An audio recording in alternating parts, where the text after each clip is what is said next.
മലയാളത്തിലെ ആദ്യ കടൽ ഭാഷാ നിഘണ്ടു കടപ്പറ തയ്യാറാക്കി.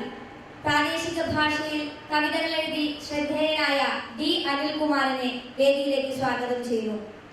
കോഴിക്കോട് സർവകലാശാലയിൽ നിന്ന് ഫോക്ലോറിൽ ഡോക്ടറേറ്റ് നേടിയ എം ശ്രീധരൻ കണ്ണൂർ സർവകലാശാല ബഹുഭാഷാ കേന്ദ്രത്തിന്റെ ഡയറക്ടറായി പ്രവർത്തിക്കുന്നു. നാടൻ കലാഗവേഷണത്തിൽ നിരവധി പുസ്തകങ്ങൾ തയ്യാറാക്കിയിട്ടുണ്ട്. വേദിയിലേക്ക് എം ശ്രീധരനെ സസന്തോഷം സാദരം ക്ഷണിക്കുന്നു. ഊരുകളുടെ ജീവിതം കവിതയിലേക്ക് പറിച്ചു നട്ട കാടകത്തിന്റെ പുതിയ അനുഭവങ്ങൾ മലയാളിക്ക് സമ്മാനിച്ച കവിയാണ് അശോകൻ മറയൂർ. 2018 കേരള സാഹിത്യ അക്കാദമിയുടെ കനകശ്രീ അവാർഡ് അദ്ദേഹത്തിന്റെ പച്ചവീട് എന്ന സമാഹാരത്തിനാണ് ലഭിച്ചത്. അശോകൻ മറയൂരിനെ വേദിയിലേക്ക് സ്വാഗതം ചെയ്യുന്നു. ഗോത്ര ജീവിതം അടയാളപ്പെടുത്തിയ പ്രകൃതിയുടെ പാഠപുസ്തകമാണ് സുകുമാരൻ ചാടികതയുടെ കവിതകൾ. മലയാളത്തിലും റാവുള ഭാഷയിലും അദ്ദേഹം കവിതകൾ എഴുതിയിട്ടുണ്ട്. കല്യാണച്ചോറ്, മീനുകളുടെ പ്രസവമുറി, മഴ ഭാഷ, കൂരി തുടങ്ങിയവ അദ്ദേഹത്തിന്റെ കവിതകളാണ്. കഥകളും പാട്ടുകളും തിരക്കഥകളും എഴുതിയ അദ്ദേഹം ഒരു അഭിനേതാവ് കൂടിയാണ്. സുകുമാരൻ ചാടികതയെ വേദിയിലേക്ക് സ്വാഗതം ചെയ്യുന്നു. എല്ലാവർക്കും നമസ്കാരം. നമ്മുടെ ഇന്നത്തെ ഈ സെഷൻ, ഇപ്പോഴത്തെ ഈ സെഷൻ, ഭാഷയ്ക്കുള്ളിലെ ഭാഷകൾ, എനിക്ക് തോന്നുന്നു ഏറ്റവും സമകാല പ്രസക്തിയുള്ള,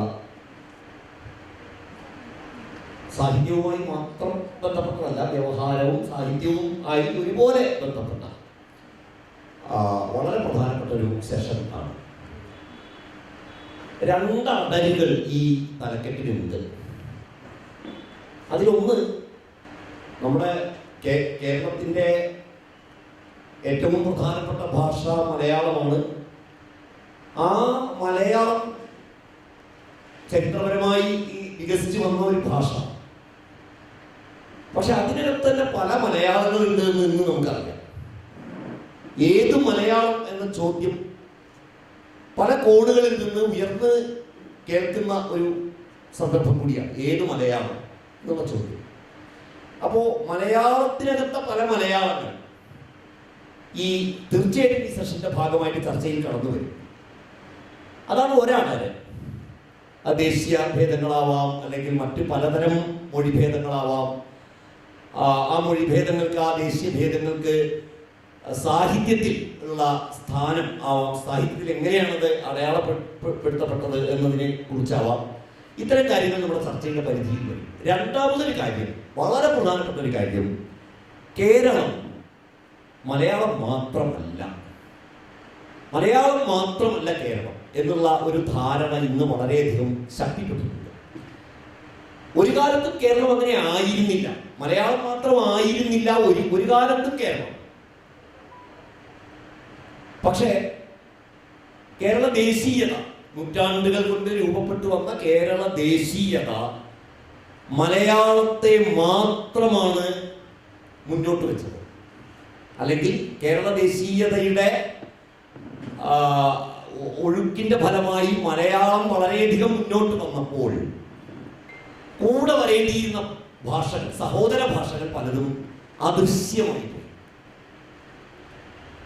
ഈ രണ്ട് പ്രശ്നങ്ങൾ നമ്മുടെ ഈ സെഷനിൽ തീർച്ചയായും ചർച്ച ചെയ്യപ്പെടും എന്ന് ഞാൻ വിചാരിക്കുന്നു. ഇന്ന് ഈ ചർച്ചയിൽ പങ്കെടുക്കുന്നത് വളരെ പ്രധാനപ്പെട്ട, ഈ രംഗത്ത് സംസാരിക്കാൻ കഴിയുന്ന 4 പേരാണ് എൻ്റെ 2 വശത്തായിട്ട് ഇരിക്കുന്നത്.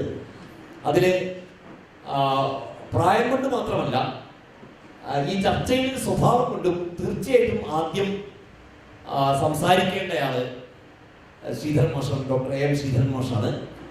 മുതിർന്നയാൾ എന്നുള്ള നിലയിൽ മാത്രമല്ല, അത് മറ്റു പല നിലകളിലും അദ്ദേഹമാണ് തീർച്ചയായിട്ടും ഈ വിഷയം ആദ്യം സംസാരിക്കേണ്ടത്. കാരണം മറ്റൊന്നുമല്ല, ഈ മലയാളം മാത്രമല്ല കേരളം എന്ന് പറഞ്ഞല്ലോ, ഈ ഒരു സങ്കല്പനം സത്യത്തിൽ ആദ്യം മുന്നോട്ട് വെച്ചത് വടക്കേ മലബാറാണ്, പ്രത്യേകിച്ച് കാസർഗോഡ്.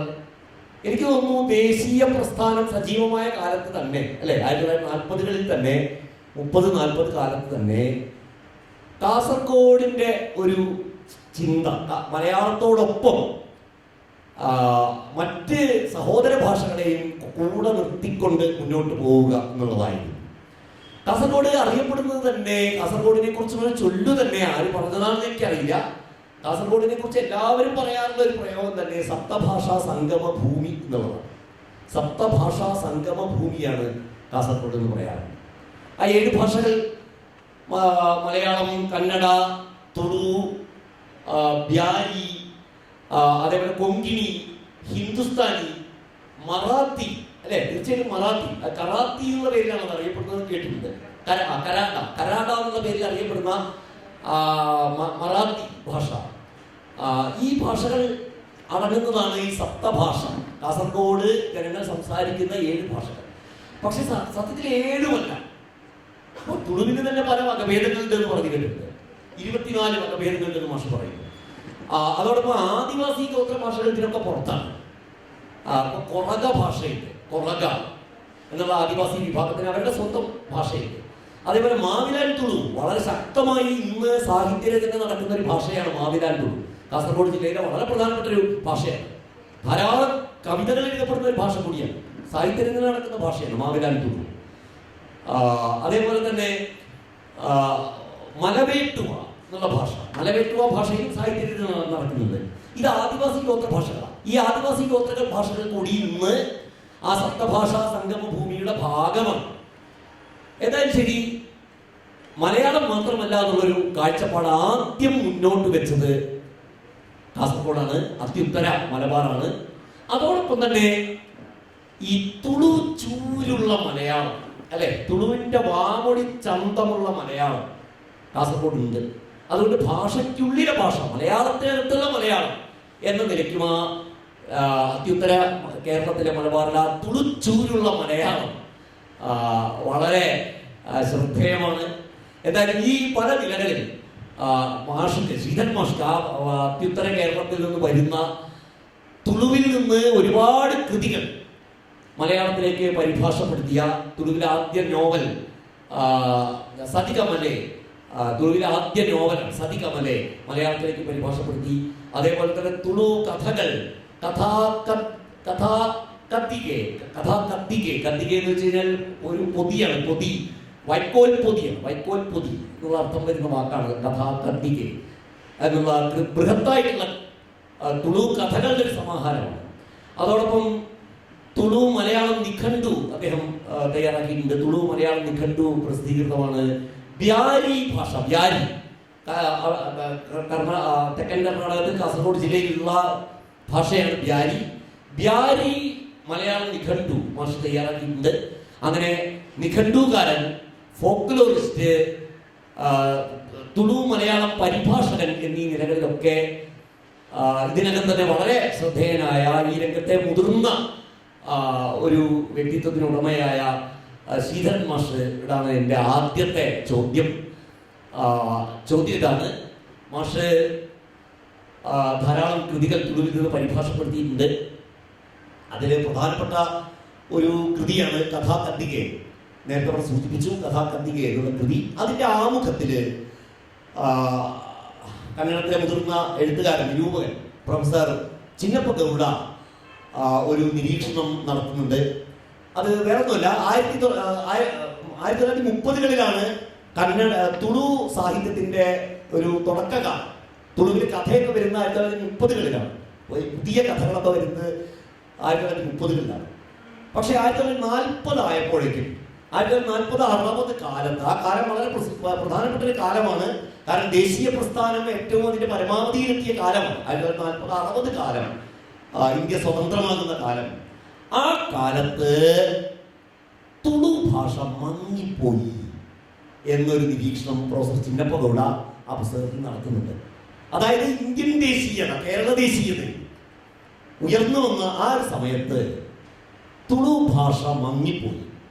പ്രത്യേകിച്ച് ഭാഷാടിസ്ഥാനത്തിൽ സംസ്ഥാനങ്ങൾ വിഭജിച്ചപ്പോൾ തുളു അതിനിടയിൽപ്പെട്ടുപോയി. കർണാടകത്തിനും കേരളത്തിനും ഇടയിൽപ്പെട്ടുപോയി തുളു.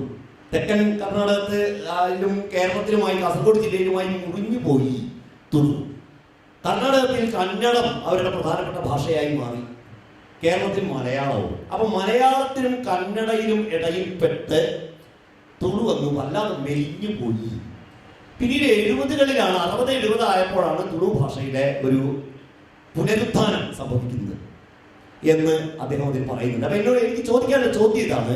മാഷ് തുളുവിൽ നിന്ന് ധാരാളം കൃതികൾ പരിഭാഷപ്പെടുത്തുന്നു. ഇന്നത്തെ കേരളത്തിൽ ഇരുന്നു കൊണ്ട് ഈ കേരളം മലയാളം മാത്രമല്ല എന്നുള്ള ഒരു ധാരണയ്ക്ക് വളരെ പ്രസക്തിയുള്ള ഇന്നത്തെ കേരളത്തിൽ ഇരുന്നുകൊണ്ട് മാഷ് തുളുവിൽ നിന്ന് ധാരാളം കൃതികൾ പരിഭാഷപ്പെടുത്തുന്നു. ബ്യാരി ഭാഷയുടെ നിഘണ്ടു തയ്യാറാക്കുന്നു. ഈ ഭാഷകൾക്ക് കാസർഗോഡിന്റെ ഉത്തര മലബാറിന്റെ സാംസ്കാരിക ജീവിതത്തിൽ മുമ്പുണ്ടായിരുന്ന സ്വാധീനം ഇന്നുണ്ടോ?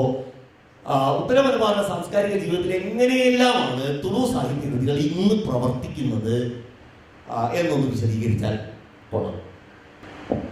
പ്രിയപ്പെട്ടവർ, ഞാൻ കേരള ರಾಜ್ಯದ ಬಡಕಾಯಿ ಕಾಸರಗೋಡು ಜಿಲ್ಲೆಯ ಬಹುಭಾಷಾ ಸಂಸ್ಕೃತಿ ಕುಲನ ಊರಾಯಿನ തീർന്നായിട്ട് എങ്ക് മാമല്ല സന്തോഷ ആമ്പുട് ನೆಕ್ ಕಾರಣರಾಯಿನ ಪಂಡ ಕೇರಳ ರಾಜ್ಯದ ಬೇರೆ ಜಿಲ್ಲೆದಗಳನ್ನು ತುಂಡ ಎಂಗ್ ರಡ್ അപ്പ ഭാഷ ഉണ്ട്. പിന്നീട് കൂടുതലായിട്ട് പറയും. ഞാൻ കാസർഗോഡ് ജില്ലയിൽ നിന്നാണ് വരുന്നത്. കേരളത്തിൻ്റെ വടക്കേ അറ്റമായ കാസർഗോഡ് ജില്ലയിൽ നിന്നാണ് വരുന്നത്. മറ്റ് ജില്ലക്കാരെ അപേക്ഷിച്ച് ഞാൻ ഭാഗ്യവാനാണ്. കാരണം എനിക്ക് 2 അപ്പ ഭാഷ ഉണ്ട്. അപ്പ എന്ന് പറഞ്ഞാൽ തുളുവിൽ അമ്മ എന്നാണ് അർത്ഥം. തല തിരിഞ്ഞവരാണ് തുളുനാട്ടുകാർ.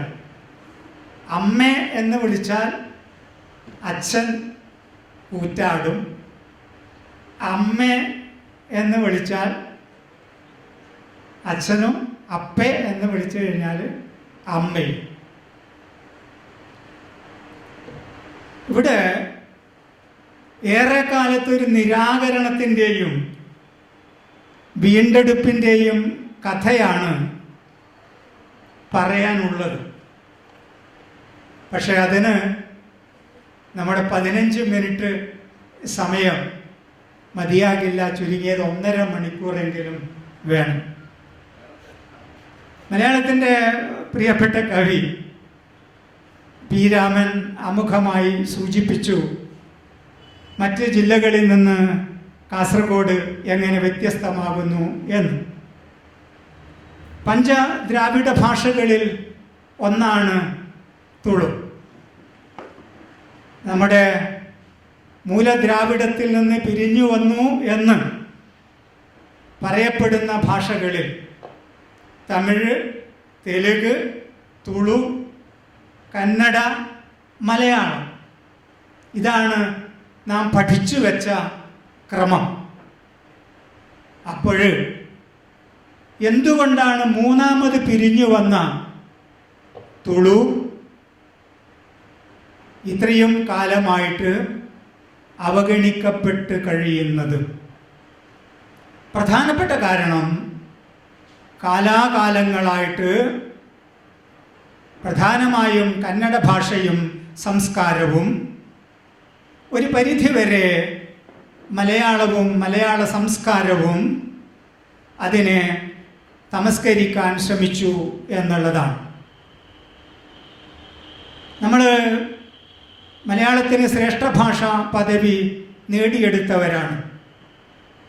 ശ്രേഷ്ഠഭാഷാ പദവിക്ക് വേണ്ടിയിട്ട് നൽകിയ റിപ്പോർട്ടിൽ എവിടെയും തുളുവിനെ കുറിച്ച് പരാമർശമില്ല. AD 2-ാം നൂറ്റാണ്ട് മുതൽക്കുള്ള അശോകന്റെ ശാസനം തൊട്ടുള്ള രേഖകളൊക്കെയാണ് ശ്രേഷ്ഠഭാഷാ പദവിക്ക് വേണ്ടിയിട്ട് നൽകിയ റിപ്പോർട്ടിൽ ഉയർത്തിക്കാട്ടിയിട്ടുള്ളത്. ഈ സത്യപുതോ, സത്യപുത്ര തുടങ്ങിയിട്ടുള്ള പ്രയോഗങ്ങളെല്ലാം തുളുവിനെ സംബന്ധിച്ചും ശരിയാണ്. 2-ാം നൂറ്റാണ്ടിന് മുമ്പുള്ള രേഖകൾ പാഡ്ഗണകൾ, ഭൂതാരാധനയുടെ തോറ്റംപാട്ടുകൾ, പട്ടോലകൾ, താമ്രശാസനങ്ങൾ ഒക്കെ തന്നെ തുളുനാടിൻ്റെ വിവിധ ഭാഗങ്ങളിലായിട്ട് കുന്താപുരം, ഉടുപ്പി, മംഗലാപുരം, കാസർഗോഡിൻ്റെ വിവിധ ഭാഗങ്ങളിൽ നിന്നൊക്കെയായിട്ട് കണ്ടെടുക്കപ്പെട്ടിട്ടുണ്ട്. പക്ഷെ അതൊക്കെ ഇന്നും സംരക്ഷിക്കുവാനുള്ള യാതൊരു വിധത്തിലുള്ള ശ്രമവും സർക്കാരിൻ്റെ ഭാഗത്ത് നിന്ന് ഉണ്ടായിട്ടില്ല. കാസർഗോഡ് കലക്ടറേറ്റ് സന്ദർശിച്ചാൽ അറിയാം, തുളുവിൽ നിന്ന് കണ്ടെടുക്കപ്പെട്ട, തുളുനാട്ടിൽ നിന്ന് കണ്ടെടുക്കപ്പെട്ട ശിലാലിഖിതങ്ങൾ അവിടെയായി നാഥനില്ലാതെ ചിതറിക്കിടക്കുന്നത്. മലയാളം തമ്പുരാക്കന്മാരുടെ നിരീക്ഷണങ്ങളിൽ നിന്ന് പുറത്തു കടക്കാൻ ഒരിക്കലും ശ്രമിച്ചിട്ടില്ല. കേരളവർമ്മ വലിയ കോയി തമ്പുരാനും AR രാജരാജവർമ്മയും കാൽഡ്വൽ സായിപ്പും പറഞ്ഞ കാര്യങ്ങളെ തന്നെ നാം നിരന്തരം പിന്തുടർന്നുകൊണ്ടേയിരിക്കുകയാണ്. മലയാളത്തെക്കുറിച്ച് ചിന്തിക്കുമ്പോൾ തമിഴിൻ്റെ വഴിയും സംസ്കൃതത്തിൻ്റെ വഴിയുമാണ് നാം പിന്തുടരുന്നത്. എന്തുകൊണ്ട് നമുക്ക് തുളുവിൻ്റെ വഴിയിൽ കൂടി സഞ്ചരിച്ചുകൂടാ? മലയാള ഭാഷയുടെ ഉൽപ്പത്തി വികാസത്തെക്കുറിച്ച് ചിന്തിക്കുന്ന സന്ദർഭങ്ങളിൽ തുളുവിൻ്റെ അക്ഷരമാല നിങ്ങൾ പരിശോധിച്ചു നോക്കണം. തുളുനാട്ടിലെയും കേരളത്തിലെയും കർണാടകത്തിലെയും സംസ്കാരത്തെ നമ്മൾ ആഴത്തിൽ വിലയിരുത്താൻ ശ്രമിക്കണം. അപ്പോഴൊക്കെ മനസ്സിലാകും തുളുവിൻ്റെ സ്വാധീനം കന്നഡത്തിലും മലയാളത്തിലും എത്രമാത്രം ഉണ്ടായിട്ടുണ്ട് എന്ന്. കേരള സാഹിത്യ അക്കാദമി കഴിഞ്ഞ വർഷം മഞ്ചേശ്വരത്ത് വെച്ച് ഒരു 3 ദിവസം നീണ്ടു നിന്ന സെമിനാർ, ബഹുഭാഷാ സെമിനാർ നടത്തുകയുണ്ടായി. ആ സെമിനാറിന് ഞങ്ങളൊക്കെ ചേർന്ന് ഇട്ട പേര് പല ഭാഷകളിൽ ഒരു ജീവിതം എന്നായിരുന്നു. പല ഭാഷകളിൽ ഒരു ജീവിതം. സപ്തഭാഷകളുടെ നാടാണ് കാസർഗോഡ് എന്ന് പറഞ്ഞു. സപ്തഭാഷകളല്ല, മലയാളം, കന്നഡ, തുളു, ബ്യാരി, കൊടവ, മറാത്തി, ഉറുദു, ഹവ്യക, കരാട തുടങ്ങി ഈ ഭാഷകളുടെ ഉപഭാഷകൾ അടക്കം ഏകദേശം 50ഓളം ഭാഷകൾ 35 കിലോമീറ്ററിൻ്റെ ഉള്ളിൽ, ഒരു 35 കിലോമീറ്ററിൻ്റെ ഉള്ളിൽ ഇത്രയും ഭാഷകളും വ്യത്യസ്ത സംസ്കാരങ്ങളും നിലനിൽക്കുന്നു എന്നത് അതിശയിപ്പിക്കുന്ന ഒരു കാര്യമാണ്. അതുകൊണ്ട് ഞാൻ സാധാരണ പറയാറുള്ളത്, ഇവിടെ കേരളത്തിൻ്റെ ദേശീയതയെക്കുറിച്ച് പറഞ്ഞു, ഇന്ത്യൻ ദേശീയതയുടെ നമ്മൾ ഏകഭാഷയെക്കുറിച്ചും ഏക സംസ്കാരത്തെക്കുറിച്ചും ഒക്കെ സംസാരിച്ചു കൊണ്ടിരിക്കുന്ന ഒരു കാലഘട്ടത്തിൽ ഇതാ ഈ ഇന്ത്യൻ ദേശീയതയുടെ ഒരു പരിച്ഛേദം, ഇന്ത്യൻ ദേശീയതയുടെ ഒരു മിനിയേച്ചർ രൂപം നിങ്ങൾക്ക് കാണണമോ? വരൂ കാസർഗോഡ് ജില്ലയിലേക്ക് എന്നാണ് എനിക്ക് താഴ്മയോട് പറയാനുള്ളത്. കള്ളക്കടത്തുകാരൻ്റെ നാടെന്നും അല്ലേ, തിരുവനന്തപുരത്തിൽ നിന്നും ഈ പണിഷ്മെന്റ് ട്രാൻസ്ഫർ നൽകാനുള്ള ഇടമെന്നും ഒക്കെയാണ് കാസർഗോഡിനെ വിശേഷിപ്പിക്കുക. ഫ്രാൻസിസ് ബുക്കാനൻ അദ്ദേഹത്തിൻ്റെ മദ്രാസിൽ നിന്ന് മലബാറിലൂടെ കാനറയിലേക്കുള്ള യാത്ര എന്നുള്ള പുസ്തകത്തിൽ പോലും ഇതിനെ കാസർഗോഡ് ജില്ലയെ കുതികാൽവെട്ടിൻ്റെയും കള്ളവാറ്റിൻ്റെയും പെൺവാണിഭത്തിൻ്റെയും ഒക്കെ നാടായിട്ട് ചിത്രീകരിക്കുകയുണ്ടായി. അതിന് കാരണം ഈ ഫ്രാൻസിസ് ബുക്കാരനും കാൽഡ്വൽ സാഹിബുമൊക്കെ അവരൊക്കെ വിവരങ്ങൾ ശേഖരിക്കാൻ വേണ്ടി ആശ്രയിച്ചത് തുളു ബ്രാഹ്മണരെ ആയിരുന്നു. തുളുനാടെന്ന് പറയുന്നത് ദ്രാവിഡ സംസ്കാരത്തിൻ്റെ മേഖലയാണ്. ദ്രാവിഡ സംസ്കാരത്തിൻ്റെ മേഖലയാണ്. ഇന്ത്യൻ സംസ്കാരം ദ്രാവിഡത്വമാണ്, ദ്രാവിഡ സംസ്കാരമാണ്. അത് റാഞ്ചിയെടുക്കപ്പെട്ടതാണ്. റാഞ്ചിയെടുക്കപ്പെട്ടിട്ടാണ് ബ്രാഹ്മണിക്കലായി മാറിയത് എന്ന് വിശ്വസിക്കുന്ന ഒരാളാണ് ഞാൻ. അപ്പോൾ ഈ തുളു ബ്രാഹ്മണന്മാരാണ് ഈ ദ്രാവിഡ സംസ്കാരത്തെക്കുറിച്ച് തെറ്റായിട്ടുള്ള രീതിയിലുള്ള വിവരങ്ങൾ മിഷനറിമാർക്ക് നൽകിയത്. അതുകൊണ്ടാണ് കാൽഡ്വൽ തുളുവിനെ കുറിച്ച് ഒന്നും പറയാതിരുന്നത്. കാൽഡ്വൽ പറയാതിരുന്നത് കൊണ്ട് AR രാജരാജവർമ്മയും മിണ്ടാതിരുന്നു.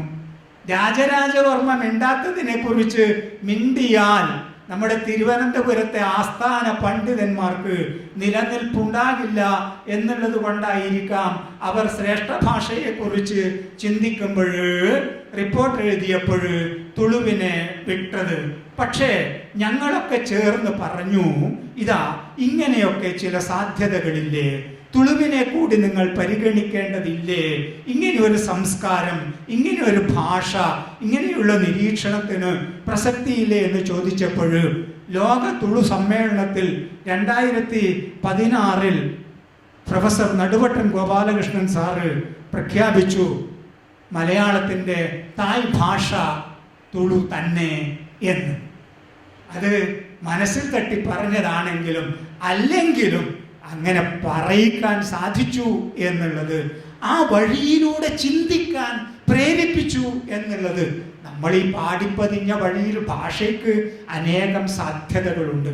ആ സാധ്യതകൾ ആരായേണ്ടതായിരുന്നു എന്നാണ് ഞാൻ പറഞ്ഞതിൻ്റെ ചുരുക്കം. നൽകതായ, ഹൊലയ, വണ്ണാൻ, നരസണ്ണ, അഗസ, ജോഗി, കളാൻ, കുളാൻ, ബില്ലവ, മൻസ, മൊഗവീര, ബാഗുഡ, ബൈര, മുണ്ടാള, പമ്പത, കുംഭാര, ബണ്ട് തുടങ്ങി നിരവധി ജാതി സമൂഹങ്ങളുടേതായിട്ടുള്ള വ്യത്യസ്തതയാർന്ന തുളു ഭേദങ്ങൾ അവിടെ ഉണ്ട് എന്ന് മനസ്സിലാക്കണം. 17-ാം നൂറ്റാണ്ട് വരെയുള്ള ശാസനങ്ങൾ നമുക്ക് കണ്ടുകിട്ടിയിട്ടുണ്ട്. അതിനുശേഷവും തീർച്ചയായിട്ടും നമ്മുടെ മധൂര് അമ്പലത്തിൻ്റെ മുന്നിൽ നിങ്ങൾക്ക് ഒരു ശിലാശാസനം കാണാൻ വേണ്ടി പറ്റാം. പക്ഷെ ആ ശിലാശാസനം നിങ്ങൾക്ക് വായിക്കാൻ പറ്റില്ല. വായിക്കാൻ പറ്റാത്ത രീതിയിൽ അതിനെ വികൃതമാക്കിയിട്ടുണ്ട്. ഭാഷാ പണ്ഡിതന്മാർ, പുരാവസ്തു രേഖകൾ പരിശോധിക്കുന്നവർ പറയുന്നത് തീർച്ചയായിട്ടും തുളു ഭാഷയുടെ തുളു സംസ്കാരത്തിൻ്റെ പ്രാക്തനതയെ സൂചിപ്പിക്കുന്നതാണ് ആ ശാസനം എന്ന് MR രാഘവാര്യരെ പോലെയുള്ളവർ ചൂണ്ടിക്കാണിച്ചതും ഞാൻ ഈ സന്ദർഭത്തിൽ ഓർക്കുകയാണ്. ഞാൻ ചുരുക്കാം, രണ്ടാമത്തെ റൗണ്ടിൽ മറ്റു കാര്യങ്ങൾ പറയാം. 1921 മുതൽക്കുള്ള പുതിയ സാഹിത്യം കണ്ടെടുക്കപ്പെട്ടിട്ടുണ്ട്. മലയാളത്തിൽ അല്ലെങ്കിൽ ഇന്ത്യയിൽ എല്ലാ ഭാഷകളിലും ഉണ്ടായിട്ടുള്ള ഉണർവുകളെല്ലാം തന്നെ, അത്രേ ഞാൻ പറയുന്നില്ല, അതറിയാത്തവരല്ല ഇവിടെ ഇരിക്കുന്നത്.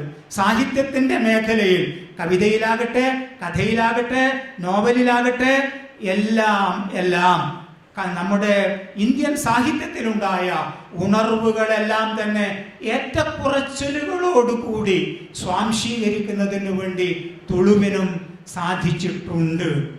അതുകൊണ്ട് തുളുവിന് ഇന്നത്തെ ചർച്ചയിൽ നൽകിയ പരിഗണനയിൽ സാഹിത്യ അക്കാദമിയോട് ഞങ്ങൾ കാസർഗോഡുകാർ വളരെ കടപ്പെട്ടിരിക്കുന്നു. ഈ ഭാഷയെ, ഈ സംസ്കാരത്തെ പുറത്തു കൊണ്ടുവരേണ്ടുന്നത് പുതിയ കാലഘട്ടത്തിൻ്റെ ആവശ്യമാണ്.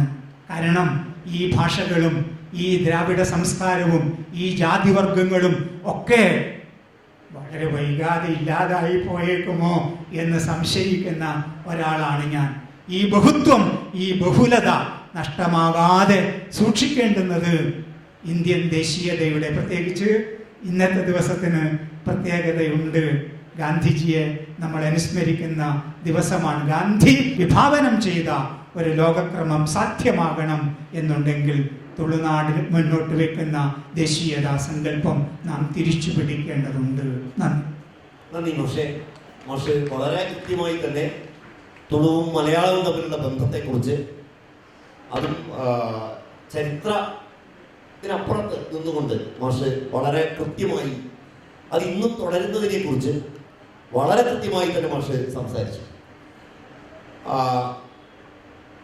പക്ഷേ ഈ നമ്മൾ എൻ്റെ കൂടെ തന്നെ ഈ കാസർഗോഡൻ ചൂരുള്ള മലയാളം ഉണ്ടല്ലോ, ഈ തുളു അല്ലെങ്കിൽ കൃത്യമായി തുളുച്ചൂരുള്ള കാസർഗോഡൻ വാമൊഴി. ആ വാമൊഴിയിൽ അടുത്ത കാലത്തൊരു തുളു നോവൽ പരിഭാഷപ്പെടുത്തിയത് ഞാൻ വായിക്കുകയുണ്ടായി. നാണബല്ലിച്ചൻ പോയാൽ തിരിച്ചിട്ടു ആ നോവലിൻ്റെ തലക്കെട്ട്. മഹാലിംഗ എഴുതിയ ഒരു നോവലിൻ്റെ പരിഭാഷ. അത് ആ പരിഭാഷകൻ ചെയ്തത് എനിക്ക് തോന്നുന്നു ഡോക്ടർ KT രവീന്ദ്രൻ എന്നൊരാളാണ് പരിഭാഷ ചെയ്തത് തോന്നുന്നു. അദ്ദേഹം ആ തുളു നോവൽ മലയാളത്തിലേക്ക് പരിഭാഷപ്പെടുത്തിയപ്പോൾ കാസർഗോഡൻ വാമൊഴിയിലാണ് ആ നോവൽ മുഴുവൻ പരിഭാഷപ്പെടുത്തിയത്. അതിന്റെ തലക്കെട്ട് തന്നെ ഇങ്ങനെയാണ്: നാണബെല്ലിച്ചൻ പുഴയുമല്ല പോയ തിരിച്ചിറ്റു എന്നാണ് തലക്കെട്ട്, നോവലിന്റെ തലക്കെട്ട്. ഞാൻ ഓർമ്മിച്ചു കേട്ടു, നമുക്ക് അതിലേക്ക് വരാം. എന്തായാലും ശരി, നമുക്ക് അനിലിലേക്ക് വരാം, B. അനിൽകുമാറിലേക്ക് വരാം. അനില് മലയാള കവിതയില് ഈ വാമൊഴിയുടെ മലയാളത്തിനുള്ളിലെ മലയാളം, നമ്മളിപ്പോൾ കാസർഗോഡൻ ചൂരുള്ള തുളുച്ചൂരുള്ള മലയാളത്തെ കുറിച്ച് പറഞ്ഞു. വളരെ കൃത്യമായി ഒരു നെയ്തൽ മലയാളം ഉപയോഗിച്ച കവിയാണ് D. അനിൽകുമാർ. ആ നെയ്തൽ മലയാളത്തിന് കടപ്പറ ഭാഷ എന്ന് അനിൽ പറയുന്നു. തൻ്റെ ഭാഷ കടപ്പറ ഭാഷയാണ്, കടപ്പറ ഭാഷ ആണ് എന്ന് അനിൽ പറയും. അനിൽ എഴുതാൻ തുടങ്ങി വളരെ ചെറിയ പ്രായത്തിൽ തന്നെ എഴുതാൻ തുടങ്ങിയ ആളാണ്. 17-18 വയസ്സിൽ അനിലിൻ്റെ ആദ്യത്തെ സമാഹാരം വരുന്നുണ്ട്. രണ്ടാമത്തെ സമാഹാരം ചങ്കൊണ്ടോ പറക്കൊണ്ടോ എന്നുള്ള സമാഹാരം 2018 പുറത്തിറങ്ങി. ആ പുസ്തകത്തിലൂടെയാണ് അനിലിനെ മലയാള വായനക്കാര് വായിക്കുന്നത് ആദ്യം.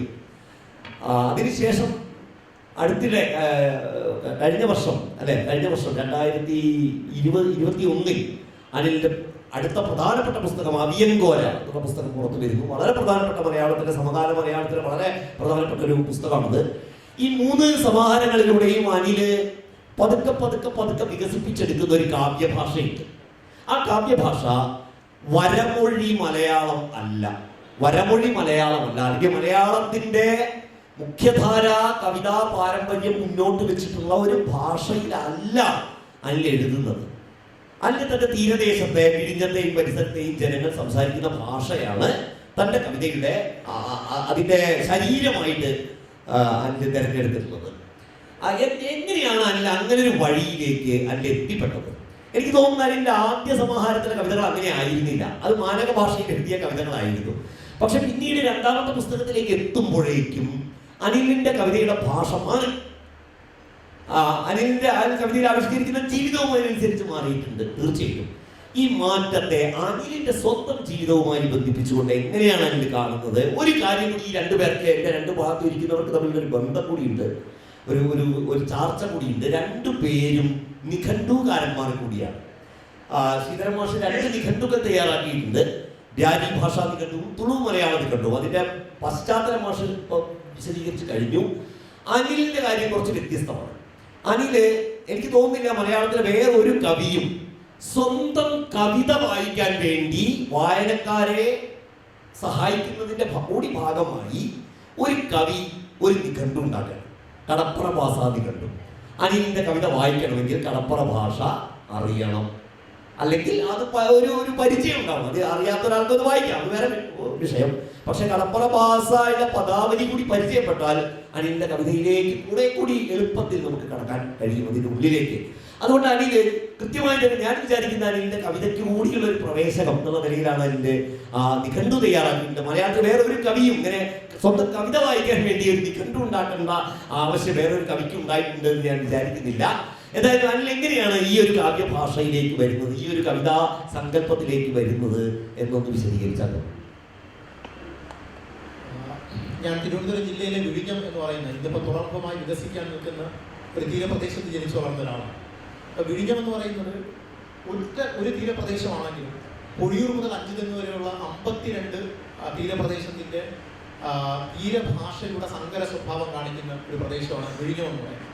കാരണം ആടി മാസങ്ങളിൽ കടൽ കയറി വരുന്ന സമയം മറ്റു തുറകളിൽ നിന്ന് ആൾക്കാർക്ക് വള്ളം നേരിട്ട് കടലിലേക്ക് ഇറക്കാൻ കഴിയാതെ വരും.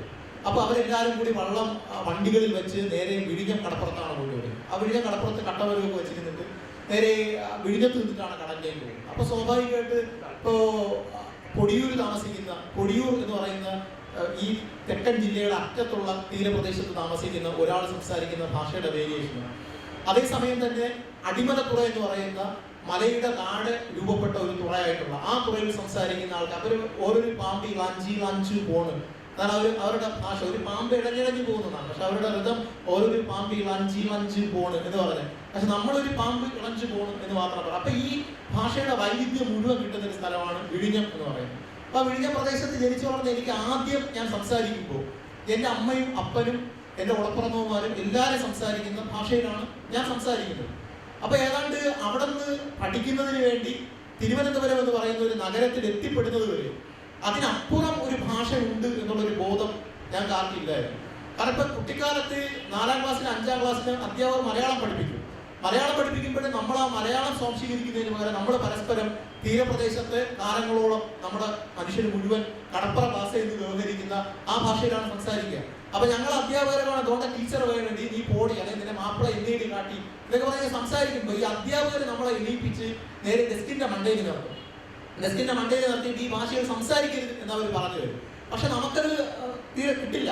കാരണം എന്താണെന്ന് വെച്ചാൽ നമ്മൾ ഈ പണി കഴിഞ്ഞ് ഈ 4 മണിക്ക് സ്കൂൾ വിട്ടതിന് ശേഷം 5 മണിക്ക് തള്ളുന്ന വള്ളത്തിൽ അപ്പനോടൊപ്പം കയറി വള്ളത്തിന്റെ മുന്നിൽ തലയാളിയെ പോലെ നിന്ന് കടലിൽ പോയി മീൻ പിടിക്കാനായിട്ട് ഒരു രസത്തിന് അപ്പൻ്റെ ഒപ്പം ചേർന്ന് ഇങ്ങനെ മീൻ പിടിക്കാൻ പോവുകയും അതിരാവിലെ ഒരു 3 മണിക്ക് അണഞ്ഞ് പിന്നെ ഒരു 8 മണിക്ക് കുളിച്ച് റെഡിയായിട്ട് 9 മണിക്ക് സ്കൂളിൽ പോവുകയാണ്. അപ്പൊ ഈ കടലിൽ കാണുമ്പോൾ നമ്മൾ സംസാരിക്കുന്നത് ഇതേ ഭാഷയിലാണ്. അപ്പൊ സ്കൂളിൽ വരുമ്പോൾ അധ്യാപകർ തിരുത്താൻ വരുമ്പോൾ നമ്മളൊരു കാലത്തും തിരുത്താനായിട്ട് നമ്മളെ തന്നെ വശംവദരാക്കാറില്ല, തിരുത്താനായിട്ട് നമ്മൾ വഴങ്ങി കൊടുക്കാറില്ല എന്നതാണ് വാസ്തവം. പക്ഷെ തിരുവനന്തപുരം നഗരത്തിൽ വന്ന് പഠിക്കാൻ തുടങ്ങുമ്പോഴാണ് ഞാൻ തീരപ്രദേശത്തേക്കും തിരിഞ്ഞു നോക്കുമ്പോൾ ഇന്നേ വരെ സംസാരിച്ചിരുന്ന എൻ്റെ ഭാഷ ശരിക്കുള്ള മലയാളം എന്ന് പറയുന്നത്, ശരിക്കുള്ള മലയാളം ഉണ്ടോ എന്നുള്ളത് വേറൊരു സംശയമാണ്. നമ്മളൊരു സ്റ്റാൻഡേർഡ് ഫോം ഇങ്ങനെ രൂപപ്പെടുത്തി വച്ചിട്ടുണ്ട്, മാനക മലയാളം എന്നൊക്കെ പറയും. പക്ഷെ അങ്ങനെ സംസാരിക്കുന്നത് പോലുള്ള മലയാളമല്ല. മാത്രമല്ല എനിക്ക് സ്പോണ്ടേനിയസ് ആയിട്ട് ഇന്ന് ഇപ്പോൾ നിങ്ങളോട് സംസാരിക്കുന്നത് പോലെ നല്ല മൂശയിൽ ഇങ്ങനെ ഉരുക്കി ഒഴിച്ച വാക്കുകളോടുകൂടി എനിക്ക് സംസാരിക്കാൻ കഴിയില്ലായിരുന്നു. ഞാൻ സംസാരിക്കുന്നത് തന്നെ വാക്കുകൾ തെറ്റിപ്പോകും, തീരഭാഷാ പദങ്ങൾ വരും. അപ്പൊ കൂട്ടുകാർ കളിയാക്കും, അധ്യാപകർ കളിയാക്കും. പിന്നീടാണ് എനിക്ക് മനസ്സിലാകുന്നത് ഞാൻ സംസാരിക്കുന്ന ഭാഷയ്ക്ക് എന്തൊക്കെയോ വ്യത്യാസമുണ്ട് എന്നുള്ള കാര്യം മനസ്സിലാക്കുന്നത്. അപ്പോഴേക്ക് കവിത വായിക്കുക എന്ന് പറയുന്നൊരു കമ്പം വരുന്നുണ്ട്. അപ്പൊ കവിത വായിക്കുമ്പോൾ ആശാന്റെ ചിന്താവൃത്തിയായി സീത വായിക്കുമെന്ന് ഈ അധ്യാപകർ പറയുമ്പോൾ ആ ഒരു ഇത് കേട്ടിട്ട് ശരിക്കും അതാണ് വായിക്കേണ്ടതെന്ന് ബോധത്തിൽ ചെന്ന് വായിക്കും. എന്നിട്ട് അടുത്ത സീതയെ പറ്റി ഒരു കവിത എഴുതും. എന്നിട്ട് നേരെ വേറെ ഇതുപോലെ അധ്യാപകർ അയ്യപ്പ പണിക്കരുടെ കാടവിടെ മക്കളെ എന്ന് പറയും, അതിന്റെ പാരഡി ഒപ്പിച്ച് ഒരു കവിത എഴുതും. ഇതൊക്കെ എഴുതിക്കൊണ്ട് ആ കവിതകൾ വെച്ച് പുസ്തകം ഇറക്കാനുള്ള ധൈര്യവും ഞാൻ കാണിച്ചിട്ടുണ്ട്. എന്റെ +2 കാലത്ത് എന്ന് പറഞ്ഞത് 2007 അത് ചെയ്യുന്നത്. അതിലെ ഇടയ്ക്കൊന്നില്ല, ഈ നിന്റെ സാഹിത്യത്തിന്റെ ഒരു തുടക്കകാലത്തെ പറ്റി നീ പറഞ്ഞുകൊണ്ടിരിക്കുന്നത്. നിന്റെ കുടുംബ സാഹചര്യം എന്തായിരുന്നു? ഇതിനൊക്കെ അനുകൂലമായിട്ടുള്ളൊരു സാഹചര്യമായിരുന്നു? എങ്ങനെയാണ് നിന്റെ കുടുംബത്തിന്റെ ഒരു പശ്ചാത്തലം കൂടി ഈ സമയത്തൊന്ന്? കാരണം എനിക്ക് തോന്നുന്നു തീരദേശത്തിൽ നിന്ന്, തീരദേശ ഭാഷയിൽ ആ പ്രദേശത്ത് നിന്ന്, ആ ഒരു സാംസ്കാരിക പശ്ചാത്തലത്തിൽ നിന്ന് ആദ്യമായിട്ടാണ് അനിലിനെ പോലെ ഒരു എഴുത്തുകാരൻ മലയാള കവിതയിൽ വരുന്നതും നിലയുറപ്പിക്കുന്നതും. അപ്പോൾ സ്വാഭാവികമായിട്ടും അങ്ങനെ ഒരു സംശയം നമ്മുടെ മനസ്സിലുണ്ട്. എന്താണ് നിന്റെ ഒരു പശ്ചാത്തലം എന്താണ് ആ നിലയ്ക്ക്? അല്ല, എന്ന് പറയുന്നത് അപ്പനെന്ന് പറയുന്നത് മീൻ പിടിക്കാൻ പോകുന്ന ഒരാള്, തനി കടപ്പുറത്തുകാരനായ ഒരു ആരെയും. അമ്മയെന്ന് പറയുന്നത് മീനെടുത്ത് കുറെ ദൂരദേശം എന്ന് പറയുമ്പോൾ അവിടെ ഏതാണ്ട് ഒരു 20-30 കിലോമീറ്റർ അകലെ മീൻ നടന്നു തന്നെ മീൻ കൊണ്ട് വിറ്റ് വീട്ടിലേക്ക് മടങ്ങി വരുന്ന ഒരു സ്ത്രീയാണ് അമ്മ. ഉള്ള 9 സഹോദരങ്ങളാണ്. 9 സഹോദരങ്ങൾ ആരും തന്നെ പഠിച്ചിട്ടൊന്നുമില്ല. കാരണം പഠിക്കുക എന്ന് പറയുന്നത് ആ തീരദേശത്തെ സംബന്ധിച്ചിടത്തോളം ഏതാണ്ട് ഒരു 16 വയസ്സൊക്കെ ആകുമ്പോഴത്തേക്ക് കടലിലേക്ക് പോകുന്നതാണ് അവിടുത്തെ ആണുങ്ങളെ സംബന്ധിച്ചുള്ള അവരുടെ ജീവിതത്തിന്റെ ഒരു ഉച്ചഘട്ടം എന്ന് പറയുന്നത്. അതുകൊണ്ട് അവരാരും പഠിച്ചിട്ടില്ല, അവർ കടലിലേക്ക് പോകുന്നു. അപ്പൊ ഞാനെന്ന് പറയുന്നത് ആ അപ്പനോടൊപ്പം, അപ്പനെന്ന് പലപ്പോഴും ഞാൻ എഴുതിയിട്ടുള്ളതാണ്, അപ്പന് 9 മക്കളും ഒരു കട്ടമരവുമാണ്. അപ്പൊ കട്ടമരത്തെ അപ്പന് ഒരു മോനെ പോലെയാണ് കണ്ടിരുന്നത്. എന്നുവെച്ചാൽ കട്ടമരം ചാളത്തടി നമ്മൾ പറയും. ആ കട്ടമരത്തിൽ കടിയാ കെട്ടി നമ്മൾ രാവിലെ ആകുമ്പോൾ കട്ടമരം 4 കഷ്ടമായിട്ട് ഇങ്ങനെ കിടക്കും. അപ്പൊ അതിരാവിലെ 4 മണിക്ക് അപ്പനോടൊപ്പം ചെന്ന് ഈ കട്ടമരത്തെ എന്ത് ചെയ്യണം? കെട്ടണം, കടിയാ വെച്ച് കെട്ടണം. കടിയാ വെച്ച് ഈ കട്ടമരത്തെ അടുക്കി കെട്ടിയതിനു ശേഷമാണ് കട്ടമരം കടലിലേക്ക് തള്ളണം. അന്ന് ഈ തുഴയുണ്ട്, പക്ഷെ വേഗത്തിലവന് നമ്മൾ ഓടുപാകട്ടും. അന്നെന്ന് പറഞ്ഞാലും എനിക്ക് 30 വയസ്സേ ഉള്ളൂ. അപ്പൊ ഞാൻ പറയുന്നത് 20 കൊല്ലം മുമ്പത്തെ ഇതാണ്. എന്ന് വെച്ചാൽ 2004 വരെ വിഴിഞ്ഞം തീരപ്രദേശത്തെ മനുഷ്യർ ചെയ്തിരുന്നത് ഈ കട്ടമരത്തിൽ ഓടുപാ ഇങ്ങനെ കിട്ടും. അപ്പൊ ഈ ഓടുപാ കിട്ടുമ്പോൾ ഈ ഓടുപായുടെ ദിശ അനുസരിച്ചാണ് വള്ളം ഈ കട്ടമരം കടലിലേക്ക് ചലിക്കുന്നതും തീരത്ത് വന്ന് അണയുന്നത്. അപ്പൊ ഈ ഓടുപാ കെട്ടി കട്ടമരം പോകുന്നതിനായിട്ട് കടിയാ കെട്ടാനും ഓടുപാ കെട്ടാനും അപ്പനെന്ത് ചെയ്യും? ഈ 9 മക്കളിൽ ഒരാള് ആദ്യം ഇങ്ങനെ തട്ടി എഴുന്നേറ്റിട്ടുണ്ട്. തട്ടി എഴുന്നേപ്പിച്ച് രാത്രി നമ്മൾ 4 മണിയാകുമ്പോൾ നമ്മുടെ വീട്ടിൽ വെളിച്ചമൊന്നും വന്നിട്ടില്ല. അപ്പൊ ഈ പാട്ടവിളക്ക് ഇങ്ങനെ പന്തവിളക്ക് ഇങ്ങനെ കത്തിച്ചിട്ട് അപ്പൻ ആരെ ഇപ്പൊ അനിലാണോ അല്ലെങ്കിൽ സുരേഷാണോ അല്ലെങ്കിൽ അജിനാണോ എന്ന് പറഞ്ഞിങ്ങനെ നോക്കിയിട്ട് ഒരാളെ ഇങ്ങനെ തട്ടി ഇടിപ്പിച്ചിട്ട് അപ്പ നേരെ നമ്മളങ്ങനെ കൊണ്ടുപോയിട്ട് നമ്മൾ അപ്പനോടൊപ്പം ഇങ്ങനെ ഈ കടലിലേക്ക് ഇങ്ങനെ അവിടെ പോയി ഇത് കെട്ടിയതിന് ശേഷം അപ്പം പറയും നിങ്ങൾ ഒരാളെ കയറി ഇങ്ങോട്ട് ഇരിക്കാൻ പറയും. അത് കട്ടമരത്തിൽ ഇരിക്കുന്നതിന് ഒരു പൊസിഷൻ ഉണ്ട്. അതായത് ഇങ്ങനെ ചമ്രം ചടങ്ങൊന്നും ഇരിക്കാൻ പറ്റത്തില്ല. അതിങ്ങനെ മുട്ടുകുത്തി നമ്മുടെ പൃഷ്ഠഭാഗം ഇങ്ങനെ താഴോട്ട് താഴ്ത്തി അങ്ങനെ നിന്ന് വേണം ഈ ഒരു തുഴയെന്ന് പറഞ്ഞാൽ ഇങ്ങനെ തുഴഞ്ഞു വേണം പോകാനായിട്ട്. അപ്പൊ ആ രീതിയിൽ ആ ഇരിപ്പ് ഇങ്ങനെ പറഞ്ഞു നമ്മളിങ്ങനെ അപ്പോഴാണ് സത്യത്തിൽ പറഞ്ഞ ഈ കടിയ എന്ന് പറയുന്ന വാക്ക് അല്ലെങ്കിൽ ഓടുക എന്ന് പറയുന്ന വാക്ക് ഇന്ന് കടിയ ആൾക്കാർക്ക് മനസ്സിലാവില്ല, ഓടുവായി മനസ്സിലാവില്ല. അല്ലെങ്കിൽ അപ്പനായി തലയാളി എന്ന് പറയും. കാരണം വള്ളത്തിന്റെ കട്ടമരത്തിന്റെ മുന്നിൽ ഇരുന്ന് നമ്മൾ എതിരെ വരുന്ന വള്ളം നോക്കണം. അപ്പൊ എതിരെ വരുന്ന വള്ളം നോക്കുമ്പോഴത്തേക്ക് എതിരെ വരുന്ന വള്ളത്തിന്റെ പ്രശ്നം തിരയുടെ സ്വഭാവം എന്ന് വെച്ചാൽ ഇങ്ങനെ കയറി ഇറങ്ങിയാണ് നിൽക്കുന്നത്. അപ്പൊ ഈ കട്ടമരം ഇങ്ങനെ തിരയുടെ താഴ്ഭാഗത്താണ് നിൽക്കുന്നതെങ്കിൽ മുന്നിലേക്ക് വരുന്ന വള്ളം ഈ കട്ടമരത്തിന്റെ മേളിലൊക്കെ കയറിപ്പോകും. അക്കാലത്ത് ഫൈബർ വള്ളങ്ങളൊക്കെ വന്നോളൂ. അപ്പൊ ഈ കട്ടമരത്തിൽ കയറിപ്പോകും. അപ്പൊ ആ ഒരു ജീവിതം കുട്ടിക്കാലത്ത് അനുഭവിച്ചിട്ടുണ്ട്. അപ്പൊ ഈ കട്ടമരത്തിൽ ഇരിക്കുമ്പോൾ തന്നെ കച്ചാല് കയ്യിലുണ്ട്. ഇപ്പൊ കച്ച നമ്മളിപ്പോ ചൂണ്ടയിട്ട് മീൻ പിടിക്കുന്നതാണ് വിഴിഞ്ഞത്തിന്റെ പരമ്പരാഗതമായ മീൻപിടുത്ത രീതി. വലയെറിയുന്നതൊക്കെ വളരെ ആഴക്കടൽ മത്സ്യബന്ധനത്തിനാണ് ഉപയോഗിക്കുന്നത്. അപ്പൊ ഈ ചൂണ്ടയിട്ട് മീൻ പിടിക്കുന്നതോടൊപ്പം തന്നെ ഉപരിതലങ്ങളിൽ പൊങ്ങുവരുന്ന കണവ പോലുള്ള മീനിനെ പിടിക്കാനായിട്ട് അപ്പൊ കച്ചാല് കയ്യിൽ വെച്ചിട്ടുണ്ടാവും. അപ്പൊ ഈ കണവ ഇങ്ങനെ പൊന്തി വരുമ്പോൾ ഈ കച്ചാല് കൊണ്ട് കണവ ഇങ്ങനെ കോരിയെടുത്ത് ഇങ്ങനെ അപ്പനിങ്ങനെ വീരത്വം കാണിക്കും. അപ്പം ഈ സത്യം പറഞ്ഞാൽ മത്സ്യത്തൊഴിലാളികളെ പറ്റി പറയുന്നത് ഈ ചൂണ്ടുവിരലിൽ ഈ പരമ്പരാഗത വിജ്ഞാനം ചൂണ്ടുവിരൽ കൊണ്ട് അവർക്കറിയാം ഒരു മീൻ എവിടെയാണ്, ആ മീനിനെ ആഞ്ഞു പിടിക്കുന്ന ഒരു രീതി. ഈ ഒരു പശ്ചാത്തലം എൻ്റെ കുടുംബ പശ്ചാത്തലമായിട്ടുണ്ട്. ഞാൻ പക്ഷേ ഈ കുറെ കഴിഞ്ഞ് ഏതാണ്ടൊരു അപ്പം മരിച്ചതിന് ശേഷം എന്നെ ഒരു ഓർഫണേജിലാണ് ഉണ്ടാക്കുന്ന അമ്മ. ആ സത്യത്തിൽ ഞങ്ങൾക്കിപ്പോൾ കുറെ ആൾക്കാർ, അതായത് സഹോദരങ്ങളെ ഇത്ര വരെ പഠിപ്പിച്ചെടുക്കുക വളർത്തുക അമ്മയെ സംബന്ധിച്ചത് സാധ്യമാവുന്ന ഒരു കാര്യമല്ല. അപ്പൊ ഓർഫണേജ് റോസാ മിസ്റ്റിക്ക ഓർഫണേജ് എന്ന് പറയുന്ന ഒരു ഓർഫണേജ് ഞാൻ നിൽക്കുകയും അപ്പൊ അവിടെ നിൽക്കുന്ന സമയമാണ് സത്യത്തിൽ ഇങ്ങനെ കുറെ അധികം മാറ്റങ്ങൾ ഈ നഗരപ്രദേശത്ത് വരുന്നു. എന്റെ ഭാഷയെ പറ്റി, ഞാൻ ജീവിച്ച ജീവിതത്തെ പറ്റി, നമുക്ക് ഈ മീൻകറി കൂട്ടാതെ ഭക്ഷണം കഴിക്കാൻ പറ്റില്ല. പക്ഷെ അവിടെ തരുന്ന പച്ചക്കറി മാത്രമേ കിട്ടൂ. പക്ഷെ നമുക്കത് പറ്റില്ല. അവിടെ വെള്ളിയാഴ്ച വൈകുന്നേരം ആകുമ്പോൾ കഞ്ഞിയെ തരും. പക്ഷെ കഞ്ഞി എന്ന് പറയുന്നത് നമ്മുടെ ഭക്ഷണമല്ല. എല്ലാവരും പറയും കഞ്ഞിയും ചമ്മന്തിയും കുടിച്ചാൽ, പക്ഷെ നമുക്കത് ഭക്ഷണമാണ്. നമ്മുടെ മീനും വറുത്തും പൊരിച്ചും ഈ കട്ടമരത്തിൽ നിൽക്കുമ്പം അപ്പൻ ഈ ഗ്യാസ് ലൈറ്റിന്റെ മേളിൽ പിടിക്കുന്ന ചാള ഇങ്ങനെ ചുട്ടെടുത്തിട്ടാണ് കഞ്ഞിയോടൊപ്പം കുഴച്ച് കഴിക്കുന്നത്. അപ്പൊ ആ ഒരു അന്തരീക്ഷത്തിൽ നിന്ന് മാറുന്നു. അപ്പൊ ആദ്യ കവിത ഇങ്ങനെ വന്നെങ്കിലും കുറച്ച് കാലത്തിന് ശേഷം ഏതാണ്ട് 2007 ആദ്യ സമാഹാരം വന്നതിന് ശേഷം പിന്നെയുള്ള ഒരു 9 കൊല്ലം കാലം ഞാൻ സത്യത്തിൽ മലയാള കവിത പഠിക്കുകയായിരുന്നു. മലയാള കവിത പഠിക്കുകയായിരുന്നു ചെറുതല്ല. ഞാൻ ഒരു വിദ്യാർത്ഥിയായി മാറുന്നു, BA മാസ് കമ്മ്യൂണിക്കേഷൻ പഠിക്കുന്നു, പിന്നെ അതിനുശേഷം MA മലയാളം പഠിക്കുന്നു. അപ്പൊ എനിക്ക് പഠനത്തിന് വേണ്ടി മലയാളം എന്ന് പറയുന്ന ഒരു ഭാഷ എന്റെ മുന്നിൽ ഇങ്ങനെ നിൽക്കുന്നു. അനന്തമായ അതിലെ കവിതകൾ മുഴുവൻ എന്റെ മുന്നിൽ നിൽക്കുന്നു. അനന്തമായ വായനാ സാധ്യതയുള്ള വ്യവഹാര രൂപങ്ങൾ മുഴുവൻ എന്റെ മുന്നിൽ നിൽക്കുന്നു. അപ്പൊ ഇതിനെ ഇങ്ങനെ പഠിച്ചു വരുന്നു. ഏറ്റവും പുതിയ കവിതകൾ വായിക്കുമ്പോഴാണ് ഞാൻ മനസ്സിലാക്കുന്നത് ഈ കവിതകൾക്കകത്ത് ഉപയോഗിക്കുന്ന ഭാഷ വ്യത്യസ്തമാണ്. പക്ഷെ ഈ ഭാഷയ്ക്ക് എന്ന് പറയുന്നത് വ്യത്യസ്തം എന്ന് പറയുമ്പോൾ ഇപ്പൊ ചട്ടി, വട്ടി, മൺകലം, മൺവെട്ടി പോലുള്ള പദങ്ങൾ എടുത്തിട്ടാണ് ആൾക്കാർ അതിനെ പാഠാവതരണം നടത്തുമ്പോൾ ഈ പദങ്ങൾ കൊണ്ട് ഇതൊരു നാട്ടുഭാഷയാണ്. പക്ഷെ ഞാൻ നോക്കുമ്പോൾ എന്റെ ഭാഷ എന്ന് പറഞ്ഞാൽ വളരെ വ്യത്യസ്തമായ ഇതായി നിൽക്കുകയാണ്. തമിഴ്നാട്ടിൽ പോയാൽ തമിഴർ പറയും ഇത് മലയാളമാണെന്ന് പറയും, ഇവിടെ സംസാരിച്ച് അവർ പറയും ഇത് തമിഴാണെന്ന് പറയും. അപ്പൊ തമിഴാണോ മലയാളമാണോ എന്ന് അറിയാതെ ഒറ്റ കേൾവിയും തമിഴെന്ന് തോന്നും, സൂക്ഷ്മാർത്ഥത്തിൽ അത് തമിഴല്ല എന്നുള്ളതാണ്. അപ്പൊ ഇത് മനസ്സിലാക്കിയതിനു ശേഷം ഞാൻ MA കഴിഞ്ഞതിന് ശേഷം വെറുതെ ഒരു രസത്തിന് ലിംഗ്വിസ്റ്റിക്സ് എന്ന് പറയുന്ന പഠിക്കും. സത്യം പറഞ്ഞാൽ ശ്രീധര മാഷൊക്കെ അപ്പൊ കാര്യവട്ടം ക്യാമ്പസിൽ വരുന്നു. ശ്രീധര മാഷാണ് എന്റെ PhDക്ക് പ്രീ സബ്മിഷന്റെ എക്സ്റ്റേണൽ എക്സ്പേർട്ട് എന്ന് പറയുന്നത്. അപ്പൊ ശ്രീധര മാഷ് ഉൾപ്പെടെയുള്ളവർ വരുന്നുണ്ട്. അപ്പൊ അങ്ങനെ ഒരു ലോകം തുറന്നു കിട്ടുമ്പോൾ ഞാൻ നേരെ MA കഴിഞ്ഞതിന് ശേഷം ലിംഗ്വിസ്റ്റിക്സ് പഠിക്കാനായിട്ട് പോയി കയറുകയാണ്. ലിംഗ്വിസ്റ്റിക്സ് പഠിക്കാനായിട്ട് കയറുമ്പോൾ ഈ ഭാഷയെ കുറച്ചുകൂടി ശാസ്ത്രീയമായി മനസ്സിലാക്കാനായിട്ട് ശ്രമിക്കുന്നു. അങ്ങനെ ശ്രമിച്ചതിന് ശേഷമാണ് എനിക്കൊരു കാര്യം ബോധ്യമാകുന്നത്. ഇപ്പൊ ഞാൻ എഴുതുന്ന കവിതകൾക്ക് മാത്രമല്ല ഇത് ഉപയോഗിക്കേണ്ടത്, മറിച്ച് ഈ ഭാഷയെ ഡോക്യുമെന്റ് ചെയ്യേണ്ടതാണ്. അപ്പൊ അദാനി പോർട്ട് വരും, മറ്റ് വികസനങ്ങൾ വരും, സ്വാഭാവികമായിട്ട് തീരദേശത്തെ മനുഷ്യർ മുഴുവൻ മാറും, അവരുടെ ജീവിതചര്യ മാറും, അവരുടെ ഭാഷ മാറും. ഇപ്പോൾ തന്നെ അവിടെ ജനസംഖ്യ ആനുപാതികമായി കുറഞ്ഞ ആൾക്കാർ മുഴുവൻ വേറെ തൊഴിൽ മേഖല തേടി പോവാണ്. അപ്പൊ അങ്ങനെ വരുമ്പോഴേക്കും ഈ ഭാഷ സ്വാഭാവികമായിട്ട് നഷ്ടപ്പെടും. അപ്പൊ ഈ ഭാഷ ഡോക്യുമെന്റ് ചെയ്യേണ്ടതുണ്ട് എന്നുകൂടി മനസ്സിലാക്കിയിട്ട് അതിനകത്തുള്ള ക്രിയാരൂപങ്ങൾ, അതിനകത്തുള്ള ഇപ്പൊ ക്രിയ എന്ന് പറയുമ്പോൾ പറയാം, ഇപ്പൊ പോയി പോകുന്നു എന്ന് പറയുന്നതിന് നമ്മൾ പോയി എന്ന് പറഞ്ഞാൽ പാസ്റ്റാണ്, ഭൂതകാലം. പോകുന്നു എന്ന് വെച്ചാൽ പ്രസന്റ് ആണ്. പക്ഷെ അവിടെ തീരഭാഷയിൽ പോണി എന്ന് പറഞ്ഞ ഒറ്റ രൂപമേ അതിനുള്ളൂ. അപ്പൊ ഞാൻ ഇന്നലെ കല്യാണത്തിന് പോണി എന്ന് പറഞ്ഞാൽ ഞാൻ ഇന്നലെ കല്യാണത്തിന് പോയി, ഞാൻ ഇപ്പോ പോണി, ഞാൻ ഇപ്പോൾ പോകുന്നു എന്നാണ് അർത്ഥം. അപ്പം ഇതിന് നീന്തി, ഇപ്പൊ നീന്തിനി എന്ന് പറഞ്ഞാൽ നീന്തി എന്ന അർത്ഥമുണ്ട്, നീന്തുന്നു എന്ന അർത്ഥമുണ്ട്. ഒറ്റ ക്രിയാരൂപമേ അതിനകത്തുള്ളൂ. അതിനിപ്പം നിഷേധ പദങ്ങൾ, ഇപ്പൊ നിക്കപ്പണി, ചെയ്യപ്പണി, പാക്കപ്പണി എന്നൊക്കെ പറഞ്ഞാൽ എനിക്ക് തിന്നാൻ വയ്യ. പക്ഷെ നമ്മളെ പണി ചേർത്താണ് നിക്കപ്പണി എന്ന് വെച്ചാൽ എനിക്ക് നിൽക്കാൻ വയ്യ, ഇവിടെ എനിക്ക് നിൽക്കാനേ വയ്യ എന്നാണ് നിക്കപ്പണി, ചെയ്യപ്പണി, നിക്കപ്പണി എന്ന് പറഞ്ഞിട്ട് ഈ നിഷേധ രൂപങ്ങൾ നമ്മൾ അതിനകത്ത് നിന്ന് പറയുന്നത്. മാത്രമല്ല എണ്ണം എന്ന് പറയുന്ന ഒന്ന് കടപ്പുറവാസികൾക്ക് വ്യത്യസ്തമായി. ഇപ്പൊ നിങ്ങൾ 1, 2, 3, 4, 5, 6 എന്ന് 10 വരെ ഉണ്ട്. ഞാൻ കുട്ടിക്കാലത്ത് കേട്ടത് അങ്ങനെയല്ല. ഇപ്പൊ നമ്മുടെ എണ്ണം എന്ന് പറയുന്നത് എന്താണ്?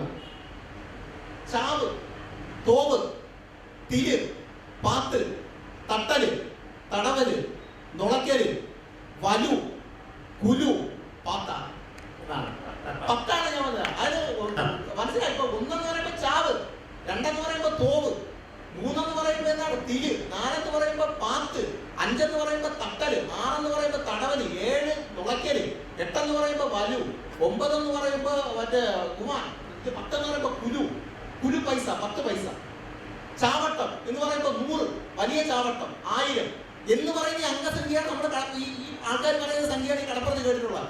അപ്പൊ ഒന്ന് ആലോചിച്ച് നോക്ക്, നമ്മുടെ 1, 2, 3 എന്ന് പറയുന്ന എണ്ണം പോലും വ്യത്യസ്തമായിരിക്കുകയാണ്. ഇതിൽ പിന്നെ നോക്കുമ്പോഴത്തേക്ക് കടൽ വ്യവഹാരം, കരവ്യവഹാരവും വ്യത്യസ്തം. കരയിൽ പെണ്ണുങ്ങളും ആണുങ്ങളും സംസാരിക്കുന്ന ഭാഷ, പക്ഷെ കടലിലേക്ക് വരുമ്പോഴത്തേക്ക് വിവിധതരം കാറ്റുകൾ, കാറ്റിന്റെ ദിശകൾ, ഇടിവെട്ട്, മിന്നലടി, മഴയിരുട്ട്, നക്ഷത്രക്കൂട്ടം, ഇതിനൊക്കെ ഇവർ പറയുന്ന ഭാഷ വളരെ വ്യത്യസ്തമായി അതിനകത്ത് നിൽക്കുന്നു. കരയിലേക്ക് വരുമ്പോഴത്തേക്ക് ചേലുകൾ, ചൊല്ലുകൾ, പള്ളുരിപ്പ്, പരിയേട്, ജപങ്ങൾ, പാട്ടുകൾ, ചിന്തുകൾ, ഇങ്ങനെ നിറഞ്ഞ വളരെ സംഘർഷഭരിതം, സാന്ദ്രമെന്ന് തോന്നുന്ന ഒരു ഭാഷ വ്യവഹാര രൂപം അവിടെ നിൽക്കുന്നു. പിന്നെ അതിനകത്ത് പറയുമ്പോഴത്തേക്ക് ഇപ്പൊ സംസ്കൃതത്തെ പ്രാകൃതീകരിക്കുന്നത്, ഇപ്പൊ തേച്യം, ദേഷ്യത്തിന്, ഇപ്പൊ പൃഷ്ഠത്തിന്, പെരട്ടം എന്നാണ് നമ്മൾ ഉപയോഗിക്കുന്നത്. സംസ്കൃതത്തെ പ്രാകൃതീകരിച്ച് ഉപയോഗിക്കുന്നത്. അല്ലെങ്കിൽ അതിനകത്ത് ഇപ്പൊ തമിഴിന്റെ നീങ്കോ, മാങ്കോ, അങ്ക്, പാത്ത് എന്ന് പറഞ്ഞാൽ തമിഴിന്റെ അതേ രൂപം. പക്ഷെ തമിഴിന്റെ മലയാളത്തിൽ പരന്തമുണ്ട്, മടക്കോട്ടി, തിരുവല, കൂഞ്ഞാല് എന്നൊക്കെ പറയുന്ന നോക്കിയിട്ട് മലയാളത്തിൽ അർത്ഥമില്ല, തമിഴിന് ഇതിനകത്ത് ഇതില്ല. പിന്നെ നേരെ അതിനകത്ത് വരുമ്പോഴത്തേക്ക് ഇപ്പൊ സുറിയാനി, പോർച്ചുഗീസ്, ലത്തീൻ പദങ്ങളുടെ അതിപ്രസരം, മേട, മേട്ടി, പത്രാക്ക് എന്ന് പറഞ്ഞിട്ട് മിഷണറിമാരുടെ വരവോട് കൂടി അത് ഒരു ലാറ്റിൻ കത്തോലിക് കമ്മ്യൂണിറ്റിയായി മാറും. ഈ 52 തുറകളിൽ ഓരോ പള്ളിയുണ്ട്, പള്ളിക്കൂടം ഇല്ലെങ്കിലും പള്ളിയുണ്ട് എന്നാണ് അവിടുത്തെ മെച്ചം. ഇടയ്ക്ക് അർത്ഥതി പറഞ്ഞതാണ്. അപ്പൊ അവിടെ അങ്ങനെ ഇതായി മാറുന്നു. അപ്പൊ ആ രീതിക്ക് ഭാഷ ഇങ്ങനെ മൊത്തത്തിൽ ഇങ്ങനെ വ്യത്യസ്തമായി നിൽക്കണം. അപ്പൊ ഇത് മുഴുവൻ സത്യത്തിൽ കവിതയ്ക്കകത്ത്, ഇപ്പൊ ഞാൻ ആദ്യകാലത്ത് കവിത വായിച്ചു ഇതിനകത്ത് അടിക്കുറിപ്പ് കൊടുക്കും. അപ്പൊ അതിനകത്ത് കച്ചാൽ എന്നൊരു പദം എഴുതിയപ്പോ ഒരു മലയാളത്തിൽ പ്രസിദ്ധമായ ഒരു വാരിക കച്ചാലിന് അടിച്ചത് കയ്യാല എന്നാണ്. കച്ചാൽ എന്ന് വെച്ചാൽ ഈ പോരുന്ന ഉപകരണമാണ്. കയ്യാല എന്ന് വെച്ചാൽ എവിടെ കിടക്കുന്നു? അപ്പൊ കയ്യാലിന്. അപ്പൊ ഇതെനിക്ക് പ്രയാസം. അപ്പൊ ഈ അടിക്കുറിപ്പ് കൊടുക്കുമ്പോഴേ പലർക്കും അടിക്കുറിപ്പ് തട്ടിയിട്ട് വായനയിൽ തടസ്സപ്പെടുന്നുണ്ട്. അപ്പൊ ഞാൻ ആദ്യം ചങ്കൊണ്ടോ പറക്കൊണ്ടോ എന്ന് പറയുന്ന പുസ്തകം വന്നപ്പോൾ സത്യത്തിനെ പ്രസാദ് ഇങ്ങനെ ഒരു പുസ്തകം ഇറക്കണോ വേണ്ടയോ എന്നതിനെ പറ്റി ഒരു ആലോചന. കാരണം അതിനകത്തുള്ള ഭാഷയൊന്നും മനസ്സിലാവുന്നില്ല, ഒന്നും കിട്ടുന്നില്ല. പക്ഷെ ഉപരിപ്ലവമായിട്ട് അതിന്റെ പുറകിൽ എഴുതി വെച്ചിട്ടുണ്ട് കടലോരത്തെ മനുഷ്യരുടെ ഇതാണ്. അല്ല, സൂക്ഷ്മമായ പഠനമൊന്നും അതിനകത്തില്ല. ഇതിങ്ങനെ വെക്കുന്ന സമയത്ത് എനിക്കൊരു സംശയം. അപ്പൊ ഞാൻ അവരോട് പറഞ്ഞു, ഞാനിതിന്റെ ബാക്കിൽ, ഇതിന്റെ പിറകിൽ ഞാനൊരു കുഞ്ഞ് ഡിക്ഷണറി പോലെ ഈ വാക്കുകൾ മുഴുവൻ ചേർത്ത് കൊടുക്കട്ടെ എന്ന് പറഞ്ഞൊരു 150 പദങ്ങൾ അടങ്ങിയ ഒരു ഡിക്ഷണറി കൂടി അതിന്റെ പിറകിൽ ഞാനിങ്ങനെ കൊടുക്കുകയാണ്. അധികം പോലെ ഇറങ്ങിയപ്പോഴും ഞാൻ ഇതുപോലെ ഒരു തീരഭാഷാ പദം വെച്ച് കുറച്ചധികം ഇത് കൊടുക്കുന്നു. പിന്നീടാണ് എനിക്ക് മനസ്സിലായത്, ഒരു ദിവസം ഈ മുമ്പ്, വളരെ മുമ്പ് ഈ വിനയേന്ദ്രൻ മാഷിന്റെ മുന്നിൽ ഒരു കവിത വലിയൊരു അനുഭവം എനിക്കുണ്ട്. കൊമ്പളം എന്ന് പറയുന്ന കവിത, വൈലോപ്പിള്ളി. അപ്പം വിനയേന്ദ്രൻ മാഷ ആ കവിത കേട്ടിട്ട് എൻ്റെ അടുത്ത് പറഞ്ഞു, കൊമ്പളം എന്ന് വെച്ചാൽ പെണ്ണെന്നാണ് അർത്ഥം. ഇവിടെ പലയിടങ്ങളിൽ കൊമ്പള് എന്ന് പറയും, ചിലപ്പോൾ ലകാരം ചേർത്ത് കൊമ്പൽ എന്ന് പറയും. പക്ഷെ ഇതിന്റെ റൂട്ടിൽ കിടക്കുന്നത് ഒരുപക്ഷെ ആദിദ്രാവിഡ ഭാഷകളിലായിരിക്കും. അവിടുന്ന് മൂലദ്രാവിഡ ഭാഷ ഇങ്ങനെ വിഘടിച്ച് പല സ്വത്വങ്ങളായി മാറുമ്പോൾ ഈ കൊമ്പലിൽ നിന്നായിരിക്കാം തമിഴിലെ പൊമ്പള ഉണ്ടായത്. ആ പൊമ്പളയിൽ നിന്നായിരിക്കാം ചിലപ്പോൾ നമ്മൾ മലയാളത്തിൽ പെൺ എന്ന് പറയുന്ന ഒന്നുണ്ടായത് എന്ന് പറഞ്ഞ് വെറുതെ റൂട്ട് ഇങ്ങനെ എന്നിട്ട് പറയണം. അപ്പൊ ഞാൻ ഉപയോഗിക്കുന്ന വാക്കുകൾക്ക് പോലും ഇങ്ങനെ പല അർത്ഥങ്ങൾ കണ്ടെത്താൻ കഴിയുമെന്ന് പറയണം. അപ്പൊ സത്യത്തിൽ ഈ വാക്ക് പ്ലേസ് ചെയ്യാനായിട്ട് ഒരു കവിതയും ഞാൻ എഴുതിയിട്ടില്ല. ഈ കവിത എഴുതുമ്പോൾ ആ കവിതയ്ക്ക് വേണ്ടതാണ് എന്നുള്ള രീതിയിലാണ് ഈ വാക്കുകൾ പലതും എഴുതുന്നത്. പക്ഷെ എനിക്കിപ്പോ തോന്നുന്നു, ഇപ്പൊ മാറി ഒരു മലയാള കോളേജ് അധ്യാപകനൊക്കെ ആയി മാറുമ്പോൾ സത്യം പറഞ്ഞാൽ അവിടെ താമസമൊക്കെ മാറിയതിനു ശേഷം ഈ ഭാഷയിൽ തന്നെ ഇപ്പൊ എനിക്ക് ഉറച്ചു നിൽക്കാൻ പറ്റത്തില്ല. അപ്പൊ പലപ്പോഴും ഇപ്പൊ ഞാൻ തന്നെ റെഫറൻസുകൾ തരാനുണ്ട്. ഇപ്പം ചില കവിത എഴുതുമ്പോഴത്തേക്ക് ഇതിന് അനുയോജ്യമായ വാക്ക് എന്ന് പറയുമ്പോൾ പഴയതുപോലെ വളരെ സത്താപരമായി ഈ വാക്ക്, ജൈവികമായി ഈ വാക്ക് ഇങ്ങനെ കടന്നു വരുന്നില്ല എന്നുള്ളൊരിതുണ്ട്. അപ്പൊ സ്വാഭാവികമായിട്ട് എന്തിനെ തന്നെ ഭാഷ മാറ്റങ്ങൾക്ക് കൂടി. പിന്നെ വേറൊരു കാര്യം, ഈ ഭാഷാ സംരക്ഷണം എന്ന് പറയുന്നത് ഒരുപക്ഷെ ആ രീതിക്കല്ല സത്യത്തിൽ ഈ നിഘണ്ടു ഉണ്ടാക്കി വെച്ചിരിക്കുന്നത്. കാരണം ഭാഷാ സംരക്ഷണം എന്ന് പറയുന്നത് അത് എനിക്കറിയില്ല. ഇപ്പം നൂറ്റാണ്ടുകൾക്ക് ചില വാക്കുകൾ നൂറ്റാണ്ടുകൾക്ക് മുമ്പ് ചില ഭാഷ മരിച്ചു പോയിട്ടുണ്ടാകാം, ചില നൂറ്റാണ്ടുകൾ നീന്തി ഇവിടെ വന്നിട്ടുണ്ടാകാം. ഇപ്പൊ ഞാൻ പറയാൻ ഇപ്പൊ കുറെ ചെറിയൊരു 52 തുറകളിലെ ചെറിയൊരു ആവാസ വ്യവസ്ഥക്കകത്ത് കുറെ മനുഷ്യർ സംസാരിക്കുന്ന ഭാഷ ഒരിക്കലും നശിക്കരുത് എന്നൊരു ഇന്റൻഷനോട് കൂടി എനിക്കൊരിക്കലും ഒരു ഇത് ചെയ്യാൻ കഴിയില്ല. പക്ഷെ അത് റെഫറൻസ് ആയിട്ട് വെക്കാൻ പറ്റും. നാളെ വലിയ മീൻപിടുത്ത ബോട്ടൊക്കെ മാറി വലിയ ഇപ്പൊ ചങ്കൊണ്ടോ പറക്കൊണ്ടോ എന്ന് പറഞ്ഞാൽ ആദ്യത. അപ്പൊ ചങ്കെന്ന് പറഞ്ഞാൽ ശംഖ്, പറക്കെന്ന് വെച്ചാൽ കൊമ്പൻ സ്രാവിന്റെ ചിറക് എന്നാണ്. അപ്പൊ ഞാൻ ഈ പണ്ടത്തെ രാജശാസനങ്ങൾ കണ്ടിട്ട് ചങ്കും ശ്രാപ്പിറകും എന്നാണ് കേട്ടിട്ടുള്ളത്. ആ ശ്രാപ്പിറകാണ് വിഴിഞ്ഞത്ത് തീരപ്രദേശത്ത് ഉപയോഗിച്ചിരുന്ന തിരുവിതാംകൂർ രാജാക്കന്മാരുടെ രേഖകളിലുള്ള ശ്രാപ്പിറകാണ് കുറെ കാലം കഴിഞ്ഞ ആൾക്കാർ പറക്ക് എന്ന് പറയുന്നത്. ഇത് കുറെ ഇന്ന് നോക്കുമ്പോൾ ഇന്ന് അന്താരാഷ്ട്ര വിപണികളിൽ ഏറ്റവും കൂടുതൽ വിലയുള്ളത് ഈ സ്രാവിന്റെ ചിറകുകൾക്കാണ്. അതുകൊണ്ട് വലിയ കപ്പലുകൾ വരുന്നു, ഉൾക്കടലുകളിൽ ചെന്ന് സ്രാവിനെ പിടിച്ച് ചിറക് മാത്രം അരിഞ്ഞെടുത്ത് ഈ സ്രാവിനെ കടലിൽ തള്ളയാണ്. ആ സ്രാവിന്റെ രക്തം കൊണ്ട് കടൽ മലീമസമാണ്. ചീർത്ത് പൊന്തുന്ന സ്രാവുകളുടെ നമുക്ക് യൂട്യൂബിൽ അടിച്ചു കൊടുക്കുന്നത് കാണാൻ പറ്റും. അപ്പൊ അത്തരം ഇതൊക്കെ വരുമ്പോഴത്തേക്കും ഈ പരമ്പരാഗത മത്സ്യത്തൊഴിലാളികളുടെ അറിവുകൾ സംവേദനം ചെയ്തിരുന്ന ഒരു ഭാഷയെ വളരെ റെഫറൻസ് ആയിട്ട് നമുക്ക് കണ്ട് ഈ ഡോക്യുമെന്റേഷൻ ഉപയോഗിക്കാൻ പറ്റും. അല്ലാതെ ഈ ഒരു ഡിക്ഷണറി, പിന്നെ ഈ ഡിക്ഷണറി തയ്യാറാക്കിയതോടുകൂടി നാട്ടുകാർക്കൊന്നും താല്പര്യമില്ല. നമ്മുടെ നാട്ടുകാർ നോക്കുമ്പോൾ അവർ സത്യത്തിൽ മലയാളവും അവരുടെ മക്കളെ ഇംഗ്ലീഷ് MBA ഒക്കെ എടുത്ത് അവർ കാനഡയിലേക്കും അവർ ഇംഗ്ലണ്ടിലേക്കും മക്കളെ വിടാൻ നിൽക്കുമ്പോഴാണ് ഇവർ ഈ ഭാഷയും കൊണ്ടുവന്നിട്ട് ഇതിനകത്ത് കവിതയിൽ മനുഷ്യരെ അപമാനിക്കുന്നു എന്നുള്ളൊരു വട്ടായിരിക്കും അവർക്കുണ്ടാകും. അവരുടെ കുഴപ്പമില്ല. ഞാൻ മലയാളം പഠിച്ചു പോയതിന്റെ കുഴപ്പവും ഒക്കെ ചേരുന്നതാണ് ഇത് എന്നുള്ളതാണ്. അതെല്ലാം അംഗീകരിക്കണമല്ലോ. ഏതായാലും അനിലിന് മലയാള കവിതയിൽ D. അനിൽകുമാർ എന്ന കവിക്ക് ഒരുപാട് പണിയെടുക്കാനുണ്ട് എന്ന് ഈ അനിലിൻ്റെ ഈ വാക്കുകൾ തന്നെ നമ്മളോട് പറയുന്നുണ്ട്. ഒരുപാട് ഇനി കുഴിക്കാനുള്ള, അല്ലേ, ഒരുപാട് കുഴിച്ചെടുക്കാനുള്ള, ഒരുപാട് കടലോട്ടി പോകാനുള്ള എന്താ പറയുക വിശാലത അനിലിൻ്റെ ചുറ്റുമുണ്ട്.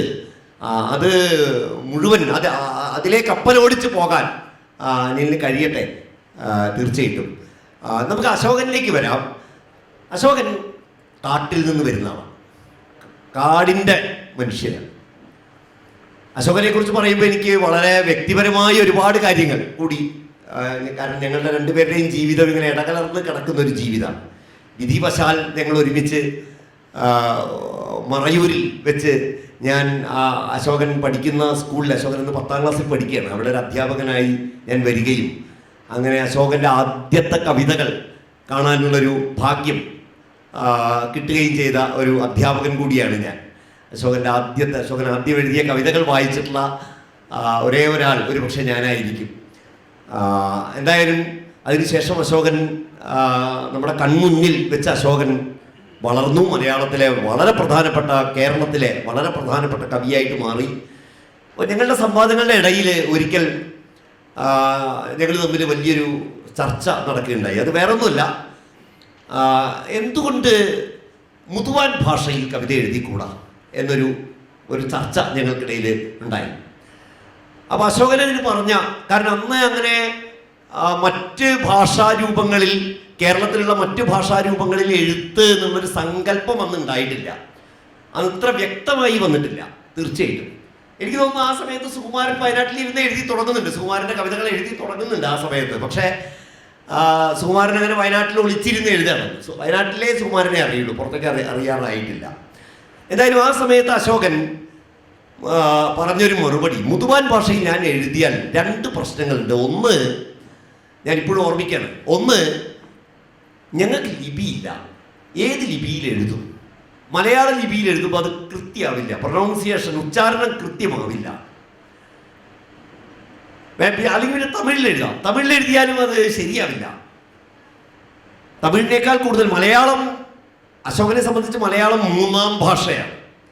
1ാം ഭാഷ മുതുവാൻ ആണ്, 2ാം ഭാഷ തമിഴാണ്, നാട്ടിലിറങ്ങി സംസാരിക്കുന്നത് തമിഴാണ്, സ്കൂളിൽ പഠിക്കുന്ന ഭാഷയാണ് മലയാളം. അങ്ങനെയാണ്, 3ാം ഭാഷയാണ് മലയാളം. അവ സ്വന്തം മാതൃഭാഷയിൽ എഴുതാൻ എന്ത് ചെയ്യണമെന്ന് അശോകൻ, അത് ഏത് ലിപി വേണം എന്ന് വളരെ കാര്യമായി അന്വേഷിച്ചിരുന്ന അശോകനെ എനിക്ക് അറിയാം. അതേപോലെ രണ്ടാമതൊരു പ്രശ്നം അശോകൻ പറഞ്ഞത്, ഞാൻ അങ്ങനെ മുതുവാൻ ഭാഷയിൽ എഴുതിയാൽ ആരെ വായിക്കുക എന്നുള്ളൊരു ചോദ്യമാണ്. ഇത് മുതുവാൻ സമുദായത്തിൽ, മുതുവാൻ ഭാഷ സംസാരിക്കുന്നവർക്കിടയിൽ ഈ ഭാഷ ഇത് കമ്മ്യൂണിക്കേറ്റ് ചെയ്യുമോ? ഇത് മലയാളത്തിലല്ലേ, മലയാളികളല്ലേ കവിത വായിക്കുക, ആര് വായിക്കും എന്നൊരു ചോദ്യം അശോകനെ അലട്ടിയിരുന്നു തീർച്ചയായിട്ടും. എന്തായാലും അശോകൻ്റെ ആദ്യ സമാഹാരം വന്നു. പച്ച വീട് വളരെ ശ്രദ്ധിക്കപ്പെട്ടു. അതിൻ്റെ തലക്കെട്ട് തന്നെ പച്ച വീടല്ല, പച്ച വീട് ആണ്. പച്ച വീട് എന്നാണ് ഇത് ഉച്ചരിക്കേണ്ടത്. ഞാൻ ഉച്ചരിച്ചാൽ ശരിയാവില്ല, അശോകൻ തന്നെ ഉച്ചരിക്കണം. അപ്പോൾ അശോകനോട് എനിക്ക് ഈ ചർച്ചയിൽ ചോദിക്കാനുള്ള ചോദ്യം പക്ഷേ ഇതൊന്നുമല്ല.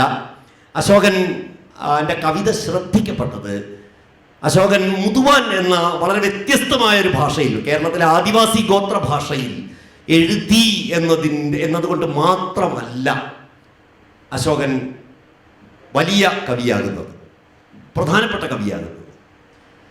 മറിച്ച് സൗന്ദര്യശാസ്ത്രപരവും സാംസ്കാരികവുമായ സവിശേഷതകൾ കൊണ്ടാണ്. സൗന്ദര്യപരവും സാഹിതീയവും സാംസ്കാരികവുമായ സവിശേഷതകൾ കൊണ്ടാണ്. അശോകനിലൂടെയാണ് കേരളത്തിലെ ഗോത്ര ജനതയുടെ ജീവിതവും സംസ്കാരവും ആദ്യമായി അവരുടെ മാതൃഭാഷയിൽ നമ്മുടെ കവിതയിലേക്ക് കടന്നു വരുന്നത്. ഇത് പറയുമ്പോൾ നാരായൺ എൻ്റെ മനസ്സിലുണ്ട്, നാരായണൻ്റെ കൃതികൾ തീർച്ചയായിട്ടും എൻ്റെ മനസ്സിലുണ്ട്. പക്ഷേ അദ്ദേഹം എഴുതിയത് മലയാളത്തിലാണ്, ഫിക്ഷനുമാണ്. നമ്മുടെ കവിതയിൽ, അതും ഗോത്രഭാഷയിൽ ആദ്യമായി ഗോത്ര ജനതയുടെ ജീവിതവും സംസ്കാരവും ആവിഷ്കരിച്ച എഴുത്തുകാരനാണ് അശോകൻ. എന്താണ് അശോകൻ, എങ്ങനെയാണ് ആ സാംസ്കാരിക ജീവിതത്തെ ആവിഷ്കരിക്കുമ്പോൾ അത് ബോധപൂർവമാണോ അശോകൻ ചെയ്തത്? അശോകന്റെ കവിതകളിൽ മുതുവാൻ സമൂഹത്തിൻ്റെ കാട്ടിലെ മനുഷ്യർ, അവരുടെ ആചാരങ്ങൾ, അനുഷ്ഠാനങ്ങൾ, അവരുടെ നിത്യജീവിതം, അവരുടെ തൊഴിലുകൾ. ഇപ്പോൾ മീൻ പിടിക്കുന്ന ഒരു സാരി കൊണ്ട്, ഒരു സാരിയെക്കുറിച്ച് കവിതയുണ്ട്, പൊടവ എന്നുള്ള പേരിലുള്ള കവിത. പൊങ്കല വന്നാ മലയാളം ഇങ്ങനെയാണ്, പൊങ്കല വന്നാലൊരു പൊടവ എന്ന് പറഞ്ഞ് തുടങ്ങുന്ന കവിതയുണ്ട്. ഒരു സാരി കൊണ്ട് എന്തൊക്കെ ചെയ്യാം. മീൻ പിടിക്കാൻ സാരിയാണ്, ആ സാരി തന്നെ കിടക്കുമ്പോൾ വിരിച്ച് കിടക്കാം, അതിൻ്റെ ഒരു അറ്റം കൊണ്ട് തന്നെ പുതയ്ക്കാം, കെട്ടിത്തൂങ്ങി മരിക്കാം, അല്ലേ? ഇങ്ങനെയുള്ള നിത്യജീവിതത്തിലെ പ്രശ്നങ്ങൾ, അതേപോലെ തന്നെ സ്ത്രീകളുടെ ജീവിതം തീർച്ചയായിട്ടും അശോകന്റെ കവിതകളിലൊക്കെ നിറഞ്ഞു നിൽക്കുന്നുണ്ട്. സ്വന്തം ഗോത്ര സമുദായത്തിലെ കാട്ടിലെ മനുഷ്യർ, കാട്ടിലെ സ്ത്രീകളുടെ ജീവിതം വളരെ ഗംഭീരമായിട്ട്, ഇപ്പോൾ നിലാനിറപ്പെണ്ണും കാട്ടുകഥയും പോലെയൊക്കെയുള്ള കവിതകൾ ഞാൻ ഓർമ്മിക്കുകയാണ്. അപ്പോൾ അങ്ങനെ ഒരു സാംസ്കാരിക പരിസരം ഇതുവരെ മലയാള കവിതയിൽ നമ്മൾ കണ്ടിട്ടില്ലാത്തൊരു സാംസ്കാരിക പരിസരം അശോകൻ ബോധപൂർവമാണോ ആവിഷ്കരിച്ചത്? എങ്ങനെയാണ് അശോകൻ ഇതിനെ എങ്ങനെയാണ് കാണുന്നത്? അതിന് പിന്നെ ഒരു രാഷ്ട്രീയം ഉണ്ട് എന്ന് തന്നെ വായനക്കാരനായ ഞാൻ വിചാരിക്കുന്നു. എന്താണ് അശോകന്റെ കവിതയുടെ സാംസ്കാരിക രാഷ്ട്രീയം? ഞാൻ മറയൂർ സ്കൂളിൽ സാറിനെ വേർപിരിഞ്ഞിട്ട് ഞാൻ 10ാം ക്ലാസ്സിൽ ആദ്യത്തെ പ്രൈസ് കവിത തിരഞ്ഞെടുത്തതും സാറാണ്. ശേഷം ഞാൻ കാട്ടിലേക്ക് പോയ ശേഷം പഠനമൊക്കെ നിർത്തിയിട്ട് ഞാൻ ഉൾക്കാട്ടിലേക്ക് പോയി. അവിടെ പോയതിന് ശേഷം പൂർണ്ണമായിട്ടും ഗോത്ര ഭാഷകൾ, ഞങ്ങളുടെ ഭാഷ തന്നെയാണ് ഞങ്ങൾ സംസാരിക്കുന്നത്. എനിക്ക് മാനസികമായ ഒരു ചെറിയ വെല്ലുവിളിയൊക്കെ ഉണ്ടായപ്പോൾ ഞാൻ സാറിൻ്റെ ഫോൺ നമ്പറും വീടിൻ്റെ അഡ്രസ്സൊക്കെ ഞാൻ അത് വാങ്ങി വെച്ചിരുന്നു. ഞാനിങ്ങനെ മലയാളത്തിൽ കവിത, നിങ്ങളെ പോലെ തന്നെ മലയാളത്തിൽ കവിത എഴുതിയിട്ട് സാറിന് അയക്കും. അങ്ങനെ അയക്കുമ്പോൾ കൃത്യമായ കുറെ 2-3 വർഷങ്ങൾ മലയാള ഭാഷ ഞാൻ പഠിച്ചെടുത്തത് കൊണ്ട്, മലയാളം എൻ്റെ ഭാഷയും അല്ലാത്തത് കൊണ്ട് എനിക്ക് എഴുതി വന്നപ്പോൾ ഒരുപാട് തെറ്റുകൾ സമുദായം വരെ ചില പതികാരത്തിൽ നമുക്ക് കാണാൻ കഴിയും. വേടർ, മലവേടർ, വേട്ടുവർ, കുറവർ, അരയർ, ഇങ്ങനത്തെ സമുദായം മാത്രമാണ് അന്ന് എഴുതപ്പെട്ടതായിട്ട് നമുക്ക് ചില പതികാരത്തിലൊക്കെ നമുക്ക് കാണാൻ കഴിയും. അതിനുശേഷം എന്തുകൊണ്ട് അതിന് പങ്കിടുന്ന പളിയർ സമുദായം വന്നില്ല? അതിനുശേഷം പങ്കിടുന്ന മന്നാൻ സമുദായം എന്തുകൊണ്ട് സംഘകാല രചനകളിൽ വന്നില്ല? അതിനുശേഷം പങ്കിടുന്ന മണ്ണ് പങ്കിടുന്ന മുതുവാൻ സമുദായത്തെ എന്തുകൊണ്ട് ഒരു ചിലപ്പതികാരം പോലത്തെ ഇതിന് വന്നില്ല എന്നൊരു തോന്നൽ എനിക്കുണ്ട്. അപ്പൊ ഞങ്ങൾ ആരായിരുന്നു അന്നത്തെ പൊതുസമൂഹത്തിൽ 3000 വർഷങ്ങൾക്ക് മുമ്പും ചിലപ്പതികാരങ്ങളൊക്കെ എഴുതപ്പെട്ട കാലങ്ങളിൽ ഞങ്ങളെ എങ്ങനെ കണ്ടിരുന്നു പൊതുസമൂഹം, അന്നത്തെ പൊതുസമൂഹം എങ്ങനെ കണ്ടിരുന്നു, അവരുടെ ഭാഷകൾ എന്തായിരുന്നു, നമ്മുടേത് എന്തായിരുന്നു എന്നൊരു അന്വേഷണം ഞാൻ തന്നെ ചെയ്യേണ്ടതായിട്ട്. അപ്പൊ അങ്ങനെയാണ് ഞാൻ വായിച്ചു എടുത്തപ്പോഴാണ് അവർക്ക് അറിയാത്ത മനുഷ്യരെ അവർ ഒറ്റ വാക്കിലാണ് അന്ന് സംഘകാലത്ത് കൃതികളിൽ എഴുതിയിരുന്നത്. കാനർ എന്ന് പറയുന്ന കാട്ടിൽ താമസിക്കുന്ന മനുഷ്യർ കാനർ എന്നാണ് അടയാളപ്പെടുത്തിയിരുന്നത്. ഈ കാനർ എന്ന് പറയുന്ന ഒരൊറ്റ വാക്കില് ആ കുരിച്ചിമലയിലെ മൊത്ത ആളുകളെയും മൊത്ത സമുദായത്തെയും അവർ ഉൾക്കൊള്ളിച്ച് കണ്ടിരുന്നു. കാനർ എന്ന് പറഞ്ഞിട്ട് കണ്ടിരുന്നു. പക്ഷെ അവരുടെ വ്യത്യസ്തമായ ഇവർക്ക് ഭാഷകളുണ്ടെന്നും ഇവർക്ക് വ്യത്യസ്തമായ സംസ്കാരങ്ങളുണ്ടെന്നും അവർക്ക് ആർക്കും തന്നെ അന്നത്തെ പൊതുസമൂഹങ്ങൾക്ക് അറിഞ്ഞില്ല. അപ്പോൾ ഇവര് പൊതുസമൂഹം കൂടുതൽ ഇടപെട്ടിരുന്നില്ല, പൊതുസമൂഹത്തോട് കൂടുതൽ ഇടപെട്ടിരുന്നില്ല. പക്ഷെ അന്നത്തെ പൊതുസമൂഹത്തോട് കൂടുതൽ ഇടപെട്ട ആദിവാസികളെ എല്ലാം കൃതികളിൽ അടയാളപ്പെടുകയും ചെയ്തിട്ടുണ്ട്. പക്ഷെ ഒരുപാട് പൊതുസമൂഹത്തോട് ഇടപഴകാത്ത ആദിവാസികളെ ഒന്നും ഒരു കൃതികളിലും അടയാളപ്പെടുത്തിയിരുന്നില്ല എന്ന് കണ്ടെത്താൻ കഴിയും. അപ്പൊ ഈ കാനർ കുലത്തെ കുറിച്ചിട്ട് കൂടുതൽ അറിവുകൾ പൊതുസമൂഹത്തിലേക്ക് കിട്ടിയിട്ടില്ല, ഇന്ന് വരെ കിട്ടിയിട്ടില്ല. അതിൻ്റെ ഇടയിൽ നിന്നിട്ടാണ് ഞാൻ 2012 ശേഷമൊക്കെ നമ്മുടെ സമുദായത്തെ, നമ്മുടെ ഭാഷയെ, നമ്മുടെ മൊഴികളെയൊക്കെ നമ്മൾ എഴുതണം എന്നൊരു തോന്നൽ എനിക്കുണ്ടാവും. അപ്പോൾ അങ്ങനെയാണ് പട്ടാമ്പി കോളേജിൽ 16 അങ്ങനെ ഒരു ആദ്യത്തെ കവിത വരികയും പിന്നീടുള്ള എൻ്റെ ഭാഷയിൽ 4 ഭാഷകൾ ഉണ്ട്. എൻ്റെ ഭാഷയിൽ തന്നെ മുതുവാൻ ഭാഷയിൽ 4 ഭാഷകൾ ഉണ്ടെന്ന് അതിനുശേഷമാണ് ഞാൻ അറിയുന്നത്. 4 ദിക്കുകളിൽ 4 മുതുവാൻ ഭാഷ. പക്ഷെ ഒരു ഭാഷയ്ക്കുള്ളിൽ പല സമുദായങ്ങളുണ്ട്. പക്ഷെ അവരെല്ലാം ഒന്നുകൂട്ടുന്നത്, പല സമുദായങ്ങളെയും ഒന്നുകൂട്ടുന്നത് ഭാഷയാണ്. അതുപോലെ തന്നെ ചെറിയ ഒരു ഗോത്രത്തിൻ്റെ ഉള്ളിൽ തന്നെ അവരെ 120ഓളം ഉപഗോത്രങ്ങളെയും ഒന്നിപ്പിക്കുന്നത് ഈ ഭാഷയാണ്. ഈ 4 ഭാഷ സംസാരിക്കുന്ന മനുഷ്യരെയെല്ലാം ഒന്നുകൂട്ടുന്നത് ഈ പൊതുഭാഷ പോലെ സംസാരിക്കുന്ന ഈ ഭാഷയാണെന്ന് അതിൻ്റെ ഉള്ളിൽ തന്നെ വലിയ വൈവിധ്യമാർന്ന വലിയ പ്രശ്നങ്ങളുണ്ട്. അത്തരം അന്വേഷണങ്ങളിൽ എഴുത്തുകളിലുമാണ് ഞാനിപ്പോൾ പോയിക്കൊണ്ടിരിക്കുന്നത്. കവിത എഴുത്ത് കുറച്ച് കുറഞ്ഞിട്ടുണ്ട്. ഇത്തരം അന്വേഷണങ്ങളിലേക്ക് പോകുമ്പോൾ കവിത എഴുത്ത് കുറച്ച് പുറകോട്ട് പോകുന്നത് വേറൊരു പ്രശ്നമാണ്. എന്തായാലും താൻ ആവിഷ്കരിക്കുന്നത് തന്നിൽ മാത്രം പുറമേക്ക് കാണുന്ന ഒന്നിനെ അല്ല. തൻ്റെ കവിതയിലൂടെ എന്താണോ പുറമേക്ക് വരുന്നത്, തെളിഞ്ഞു വരുന്നത്, അതിന് ഒരുപാട് ആഴങ്ങളിലേക്ക് വേരുണ്ട് എന്നാണ് അശോകൻ ഈ പറഞ്ഞതിനർത്ഥം എന്ന് ഞാൻ വിചാരിക്കുന്നു. ഒരുപക്ഷെ വളരെ പിന്നിലേക്ക് ഒരു നമ്മുടെ എന്താ പറയാ തമിഴ് സാഹിത്യത്തിൻ്റെയൊക്കെ സംഘകാല സംസ്കൃതിയിലേക്ക് വരെ വേരോടിയിട്ടുള്ള ഒരു സാഹിത്യ പാരമ്പര്യത്തിന്റെ ഒരുപക്ഷെ ഇടക്കാലത്ത് എപ്പോഴോ മലയാളത്തിന് നഷ്ടപ്പെട്ടു പോയ, മുറിഞ്ഞു പോയ ഒരു കണ്ണി അശോകനിൽ വീണ്ടും തളച്ചു വരികയാണ് എന്ന് ഞാൻ വിചാരിക്കുന്നു. കാരണം സംഘകാല കവിതയുടെയൊക്കെ ഒരു കണ്ണി പിന്നീട് ഈ സംസ്കൃതത്തിന്റെ അധിനിവേശത്തോട് കൂടിയിട്ട്, സംസ്കൃത പാരമ്പര്യങ്ങളുടെ അധിനിവേശത്തോട് കൂടിയിട്ട് ചില കണ്ണികൾ മലയാള കവിതയിൽ നിന്ന് മുറിഞ്ഞു പോയിട്ടുണ്ട്. തീർച്ചയായിട്ടും ആ ദ്രാവിഡ തനിമയുടെ ആ കണ്ണികൾ ആണ് അശോകന്റെ കവിതകളിൽ വീണ്ടും തളച്ചു വരുന്നത് എന്ന് ആ അശോകന്റെ കവിതകൾ വായിക്കുമ്പോൾ നമുക്ക് തോന്നാറുണ്ട്. അത് തന്നെയാണ് അതിന്റെ രാഷ്ട്രീയം എന്നാണ് അശോകൻ ഇപ്പൊ സംസാരിച്ചതിന്റെ പൊരുൾ എന്ന് ഞാൻ വിചാരിക്കുന്നു. എന്തായാലും ശരി, നമുക്ക് ഇനി നമ്മൾ പോകുന്നത് ഈ കേരളത്തിൽ ഇരുന്നു കൊണ്ട് മലയാളം അല്ലാത്ത മാതൃഭാഷകളിൽ എഴുതുമ്പോൾ കേരളത്തിൽ ജീവിച്ചുകൊണ്ട് മലയാളമല്ലാത്ത മാതൃഭാഷകളിൽ എഴുതുമ്പോൾ എങ്ങനെയൊക്കെ ഭാഷ ഉപയോഗിക്കാം? ഒരു കവിക്കൊരു തനത് മൊഴിയുണ്ടാവും. ഒരു ഭാഷയ്ക്ക് ചില മൊഴി അടയാളങ്ങളുണ്ട്. അതിൽ തന്നെ ആ ഭാഷയിൽ പണിയുന്ന ഓരോ കവിക്കും ഓരോ തനത് മൊഴിയുണ്ട്. സുകുമാരൻ ചാലികത്ത റാവുള ഭാഷയിൽ എഴുതുന്ന കവിയാണ്. ഒരുപക്ഷെ അശോകൻ, ഞാൻ നേരത്തെ സൂചിപ്പിച്ചു, അശോകൻ മുതുവാൻ ഭാഷയിൽ ഇടുക്കിയിൽ ഇരുന്ന് കവിത എഴുതുന്ന സമയത്ത് തന്നെ വയനാട്ടിലിരുന്ന് റാവുള ഭാഷയിൽ എഴുതി തുടങ്ങിയ ആളാണ് സുകുമാരൻ ചാലികത്ത. സുകുമാരന്റെ കവിത പലതിലേക്ക് വളരെ വർണ്ണശബളമായ കവിതയാണ് സുകുമാരൻ്റെ. അതില് ഏറ്റവും രസകരമായ ഒരു കാര്യം, സുകുമാരൻ തനതായ ഒരു ഭാഷ സൃഷ്ടിക്കുന്നു എന്നുള്ളതാണ്. ഒന്ന് രണ്ട് കാര്യങ്ങൾ മാത്രം ഞാൻ ഉദാഹരണമായിട്ട് പറയാം. സുകുമാരന്റെ കവിതകളിൽ ഈ ജീവജാലങ്ങളുടെ വലിയൊരു ലോകമുണ്ട്. സസ്യലതാദികളുടെയും ജീവജാലങ്ങളുടെയും വലിയൊരു ലോകം. കാട്ടില് കാണുന്ന ഓരോ പക്ഷിയെയും, ഓരോ മൃഗത്തെയും, ഓരോ മനുഷ്യനെയും, ഓരോ മനുഷ്യനോടും ഒപ്പം ഓരോ പക്ഷിയെയും, ഓരോ മൃഗത്തെയും, ഓരോ മരത്തെയും, ഓരോ ഇലയെയും സുകുമാരൻ ജീവനോടെ കവിതയിലേക്ക് കൊണ്ടുവരുന്നുണ്ട്.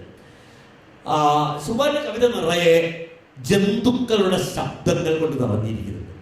പക്ഷികളുടെ ചിറകടിയൊച്ചകൾ, കൂവലുകൾ, മൃഗങ്ങളുടെ അലർച്ചകൾ, ഓരികൾ, ഇതൊക്കെ സുകുമാരന്റെ കവിതയിൽ നിറഞ്ഞു നിൽക്കുന്നുണ്ട്. സുകുമാരനൊക്കെ അതുകൊണ്ട് തന്നെ സുകുമാരന്റെ കവിത എഴുത്തുപോലെ തന്നെ പ്രധാനമാണ് സുകുമാരന്റെ പെർഫോമൻസ് എന്ന് നമുക്കറിയാം. കാരണം പെർഫോം ചെയ്യുമ്പോഴേ അത് മുഴുവൻ നമുക്ക് അനുഭവിക്കാൻ കഴിയുള്ളൂ. സുകുമാരൻ എല്ലാം രംഗത്ത് അവതരിപ്പിക്കുകയും ചെയ്യാറുണ്ട്. അതേപോലെ തന്നെ കാട്ടിലെ മനുഷ്യരുടെ കൂവൽ ഭാഷ. സുകുമാരന്റെ അവസാനം ഇറങ്ങിയ കവിതയിൽ ആലോചന വളവ് എന്നുള്ള കവിത എനിക്ക് വളരെ പ്രിയം തോന്നിയ ഒരു കവിതയാണ്. മാതൃഭൂമിയിൽ നമ്മൾ 2 ആഴ്ച മുമ്പാണ് വായിച്ചത്. ആലോചന വളവ്, 2 മനുഷ്യർ കാട്ടിൽ പോകുന്നതിനെ കുറിച്ചുള്ള കവിതയാണ്. ആ കവിതയില് കാട്ടിൽ ഒരു കൂവല്, 2 പേര് അവരുടെ ഭാഷ കൂവലാണ്. കാട്ടിൽ പോകുമ്പോ മരങ്ങളുടെ മറവിലൊക്കെ മാഞ്ഞു പോകുമ്പോ കൂവലാണ്. ഒരു കൂവലിനെ ചെത്തിക്കുറിപ്പിച്ച് അങ്ങോട്ട് കൊടുത്തു, മറ്റേ കൂവലിനെ ചെത്തിക്കുറിപ്പിച്ച് ഇങ്ങോട്ട് കൊടുത്തു. ഇത് പറയുമ്പോൾ എനിക്ക് വേറെ കാര്യം ഓർമ്മ വരികയാണ്. നമ്മുടെ ഷീനപ്പ ഹെഗ്ഡെ എഴുതിയ, മാഷ് പരിഭാഷപ്പെടുത്തിയ എന്താണ്, കള്ളം കൊണ്ടുപോയി, കഥയുടെ പേരെനിക്ക് പെട്ടെന്ന് ഓർമ്മ വരില്ല. കള്ളങ്ങൾ കൊണ്ടുപോയി കളയുന്നതിനെ കുറിച്ച് ഉള്ളൊരു കഥയുണ്ട്. ഒരു തുളു കഥ ഓർമ്മ വരികയാണ്. ഒരു മനുഷ്യൻ കള്ളം പറഞ്ഞുകൊണ്ടിരിക്കുന്ന ഒരു മനുഷ്യനാണ്. അപ്പൊ അയാളുടെ വീട്ടുകാരുടെ ശല്യം, വീട്ടുകാരൊക്കെ അയാളെ കള്ളനായി ഉത്തരവിട്ടു. അങ്ങനെ അമ്മാവന്റെ ചീത്ത കെട്ട് സഹിക്ക വയ്യാതെ രാവിലെ വൈകുന്നേരം വരെ കളവ് പറഞ്ഞുകൊണ്ടേയിരിക്കും, നുണക്കഥകൾ. അപ്പൊ ഇനി കളവ് പറയേണ്ട തീരുമാനിച്ചു. തന്റെ ഉള്ളിലുള്ള കളവ് മുഴുവൻ കളയാൻ തീരുമാനിക്കുകയാണ് ഒരു മനുഷ്യൻ. അങ്ങനെ പോയി പുഴയ്ക്കക്കരെ പോയിട്ട് തുളഞ്ഞു പോയി, പുഴ നീന്തി കിടന്ന് അക്കരെ കിടന്ന് തന്റെ ഉള്ളിലുള്ള കള്ളം മുഴുവൻ അവിടെ കൊണ്ടുപോയി കളഞ്ഞ് തിരിച്ചു വരിക. പക്ഷെ എന്താ സംഭവിച്ചത് വെച്ച് കഴിഞ്ഞാൽ, അയാള് പുഴ കിടന്ന് മുറിച്ചു പോയി ഒരു മരത്തിന്റെ ചുവട്ടിൽ സ്വന്തം കള്ളമൊക്കെ കളഞ്ഞപ്പോ ഒരു പുലി വന്നു. പുലി വന്നപ്പോ ഇയാൾ മരത്തിന്റെ മീതെ കയറിയപ്പോ പുലി താഴെ വിട്ടുമാറുന്നില്ല. പേടിച്ച് ഈ മനുഷ്യൻ മരത്തിന്റെ മീതെ ഇരുന്ന് മൂത്രം ഒഴിച്ചു.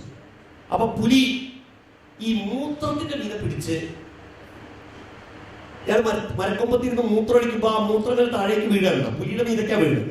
പുലി ആ മൂത്രത്തിന്റെ മീതെ പിടിച്ച്, ഒരു വള്ളിയുടെ മീതെ പിടിച്ച് കയറുന്ന പോലെ മരത്തിന്റെ മീതൊക്കെ കയറുക. പെട്ടെന്ന് മൂത്രം നിന്നപ്പോ വള്ളി മുറിഞ്ഞു. പുലി താഴെ വീണ് മരിച്ചു. അങ്ങനെ പുലിയിൽ നിന്ന് രക്ഷപ്പെട്ട് ഈ മനുഷ്യൻ എങ്ങനെയൊക്കെയോ കറങ്ങി തിരിഞ്ഞ് നാട്ടിലെത്തി. ഈ കഥയൊക്കെ മുത്തശ്ശനോട് പറയുകയാണ്. കള്ളം ഉപേക്ഷിച്ചതിന്റെ ശരിയായ കഥ എന്നാണ്. വളരെ വിചിത്രവും വളരെ നാടോടി ഭാവന വരുന്ന ആ കഥയുടെ പേര്.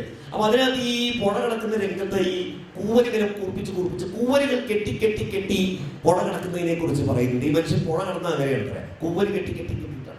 അപ്പൊ സുകുമാരന്റെ കാവ്യഭാഷയിലുടനീളം ഈ കൂവൽ ഭാഷയും കിളികളുടെ വായ്ത്താരികളും ഒക്കെ ചിറകടിയൊച്ചകളും ഒക്കെ നിറഞ്ഞു നിൽക്കുന്നുണ്ട്.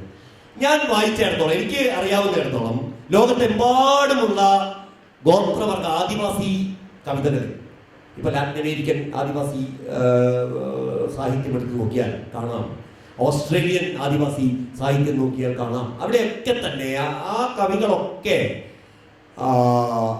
അവരുടെയൊക്കെ കവിതകളിൽ അവര് ഈ പ്രകൃതിയുടെ ശബ്ദങ്ങൾ വ്യാപകമായിട്ട് ഉപയോഗിക്കുന്നുണ്ട്. സുകുമാരൻ അതൊന്നും വായിച്ചിട്ടുള്ള ഒരാളല്ല. പക്ഷെ സുകുമാരൻ എഴുതുമ്പോൾ സുകുമാരൻ്റെ കവിതയിൽ ഈ ശബ്ദങ്ങളും ചലനങ്ങളും നിറഞ്ഞു നിൽക്കുന്നു. ഭാഷയെക്കുറിച്ചുള്ള സുകുമാരൻ്റെ വിചാരങ്ങൾ നമ്മളോടൊന്ന് പങ്കുവയ്ക്കാമോ? ഭാഷ, ഞാൻ ഈ ഒരാളെ ഭാഷ എന്ന് പറഞ്ഞാൽ കന്നഡയും തമിഴ്, തെലുങ്ക്, മലയാളം എല്ലാം കൂടി ഒരു മിക്സിങ് ഭാഷയാണ്. പക്ഷെ ഞങ്ങളുടെ സാഹിത്യം എന്ന് പറഞ്ഞാൽ ഭയങ്കര പെർഫോമിംഗ് ആണ്. ഞങ്ങൾ മെല്ലെ സംസാരിക്കുന്നവരല്ല. അടുത്തുണ്ടെങ്കിലും ഞങ്ങൾ എന്തുവാ എന്നതുമാ ഇതൊക്കെ പറഞ്ഞു. അപ്പോൾ ഇങ്ങനെയാണ് ഞങ്ങൾ ചോദിക്കുന്നത്. ഇപ്പൊ പിള്ളേരൊക്കെ പിള്ളേർ വാതണം അത് കാറ്റിക്കൂടി വാ, ഇങ്ങനെയൊക്കെ ഞങ്ങളുടെ ശബ്ദത്തിനെ കുറിച്ച് ഭയങ്കര ഗാംഭീര്യമുള്ള, ഞങ്ങൾ സ്ത്രീയായും പുരുഷനായും കുഞ്ഞുങ്ങളായും ഇപ്പോഴും വീട്ടിൽ ഇങ്ങനെയൊക്കെ ശബ്ദം. അപ്പോൾ ഇങ്ങനെ സംസാരിക്കുമ്പോൾ ഈ പുറത്തുള്ള ആൾക്കാരൊക്കെ ചിലപ്പോൾ ഈ ആദിവാസി അല്ലാത്ത മറ്റു വിഭാഗങ്ങൾ അവരൊക്കെ വിചാരിക്കുമ്പോൾ ആദിവാസി അവൻ പഴക്കണം എന്ത് വെച്ചാലും അവർ ആരുടെ സംസാരിക്കുന്നു, ആ കുട്ടീനെ ഇപ്പം തല്ലാൻ പോകും പോയി എന്ന രീതിയിലായിരിക്കും ഇവരുടെ വിചാരം. പക്ഷെ ഞങ്ങളുടെ ആ അത്രയും വലിയ ശബ്ദം എന്ന് വെച്ചാൽ ഞങ്ങൾ ആ ശബ്ദത്തെ ഒച്ചയിലുള്ള ശബ്ദം സ്നേഹം സംഭാഷണമാണ്. എന്ത് പാത്രമാ എന്ന് പറഞ്ഞ അതൊരു സ്നേഹമാണ്. അത് പ്രത്യേകമായിട്ട് പിന്നെ വിളിക്കുന്ന ആൾക്ക് അറിയാം, അത് കേൾക്കുന്ന ആ കുട്ടിക്ക് അറിയാം, അല്ലെങ്കിൽ വലിയ മുതിർന്ന ആൾക്കാർക്ക് അറിയാം. അത് സ്നേഹമായിട്ട് കാര്യം അവരുടെ ആ ജീവികളിൽ അത് സഞ്ചരിക്കുന്നുണ്ട്. മറ്റുള്ളവരുടെ വിചാരം അത് വഴക്കാണ്.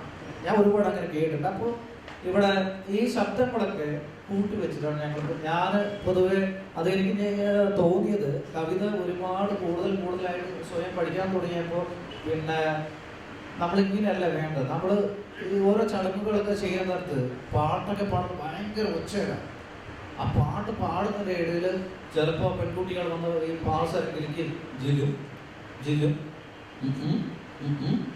എന്നൊക്കെ ഇങ്ങനെ ഓരോ ഇതാക്കും. ഓരോ കഥ പറയുമ്പോൾ പിന്നെ മൂടിക്കൊണ്ട് വരും. അപ്പോൾ മൂടിക്കൊണ്ട് ഇപ്പോൾ ഞാൻ പിന്നെ ആനയുടെ ഒരു കവിത എഴുതി. ആന കാട്ടിലെ ഒരു കല്യാണം. ആ കല്യാണത്തിൽ ആന സദ്യ വിളമ്പുന്നതാണ്. അപ്പം അതിൽ ട്രൈബൽ രസകരമായ ഒരു ശബ്ദമുണ്ട്. ഈ ആന അവിടുത്തെ സദ്യക്കാരനാണ്. സദ്യ അവനെ ഏൽപ്പിച്ചേക്കോ കല്യാണം പിന്നെ സദ്യ. അപ്പം എന്തൊക്കെ ആന ചോറ് പറയാം, ഓടി വരുന്നവർ ഓടിക്കൊടുക്കാം, കുത്താൻ വരുന്നവർ കുത്തി കൊടുക്കാം. ഇങ്ങനെ ഈ ആന തമാശ വേണം പറയുക. ഇത്രയും പേര് കൊണ്ടു വെച്ച ഈ സദ്യയൊക്കെ ഒരുക്കി കൊടുക്കാൻ വരുന്നവർ കൊടുക്കാം. അപ്പൊ ഈ തിന്നാൻ വേണ്ടി പോകുന്ന മനുഷ്യരാണ്. ഈ മനുഷ്യത്തെ ഒളിച്ച് ആ ഭീകരജീവിയല്ലേ ഈ അടുത്തേക്ക്. അപ്പൊ ആന ഇങ്ങനെ പറയാം, തൊട്ടവന് തൊട്ട് കൊടുക്കാം. ഇങ്ങനെ പറഞ്ഞുകൊണ്ടിരിക്കും. ഇവനത് കേൾക്കും. അതാ തൊട്ടവനെ തൊട്ട് കൊടുക്കാം. ഇത്ര വലിയ കൊമ്പ് വെച്ചാണോ ഇതൊക്കെ സംസാരിക്കുന്നത്? ഓടിയവൻ ഓടി കൊടുക്കാം, കുത്തിയവൻ കുത്തി കൊടുക്കാം. ഈ ചോറ് കാപ്പി ഇവരുടെ വിചാരം ഇവർ കൊണ്ടുകളയുന്നതാണ്. അവസാനത്തിൽ ഇവർ ആ സദ്യ തിന്നാണ് ഓടിപ്പോകുന്നതാണ് ഈ മനുഷ്യന്മാർ. അവസാനം ആന മൊത്തം അതൊക്കെ കഴിക്കുന്ന ഒരു രംഗമുള്ള ഒരു കഥ. അപ്പോൾ ഈ ശബ്ദങ്ങൾ ഞങ്ങൾ പാട്ട് പാടിക്കൊണ്ടിരിക്കുമ്പോൾ ഒരാൾ അവിടെ എന്തായാലും പാടുമോ അല്ലെങ്കിൽ മുട്ടടിക്കുമോ അല്ലെങ്കിൽ പാത്രം കഴുകുമോ എന്ന് പറയുമ്പോൾ ആ ശബ്ദങ്ങളെല്ലാം ഈ സംസാരത്തിൻ്റെ ചെറിയ വരികളിലൂടെ കാണിക്കും. ഇപ്പോൾ ഈ ഒരു ചടങ്ങ് നടക്കുമ്പോൾ ഒരു വലിയൊരു പാട്ട് പാടുന്നതിൻ്റെ ഇടയിൽ കൂവിക്കഴിഞ്ഞാൽ എന്താക്കും? ഇവിടെ ഒരു കവിത ചൊല്ലും. അതിൻ്റെ ഇടയിൽ ഞാൻ കൂവിയാൽ അവർ വെച്ചിട്ട് അവരെ അപമാനിച്ചു. ആ സാഹിത്യത്തെ അപമാനിച്ചു. പക്ഷെ എൻ്റെ അവിടെ അങ്ങനത്തെ ഒരു അപമാനവും ഇല്ല. ഞാനിവിടെ ഒരു 4 വരി കവിത ചൊല്ലുന്നു, അല്ലെങ്കിൽ ഞാൻ എഴുതിയ പെർഫോമിങ് കവിത ചൊല്ലിക്കൊണ്ടിരിക്കുമ്പോൾ എൻ്റെ ഈ കവിതയ്ക്ക് ഭയങ്കര ഒച്ചയാണ്. രാത്രിയൊക്കെ ഞാൻ ഭക്ഷണം കഴിച്ചിട്ട് ഈ കവിത റെക്കോർഡൊക്കെ ചെയ്യാൻ പല മാസികക്കാരും ചോദിക്കും. അപ്പോൾ റെക്കോർഡ് ചെയ്തുകൊണ്ടിരിക്കുമ്പോൾ ഭയങ്കര ഒച്ച. അത് അനുഭവിച്ച ആൾക്കാരുണ്ട്. ഞാൻ വീട്ടിൽ നിന്ന്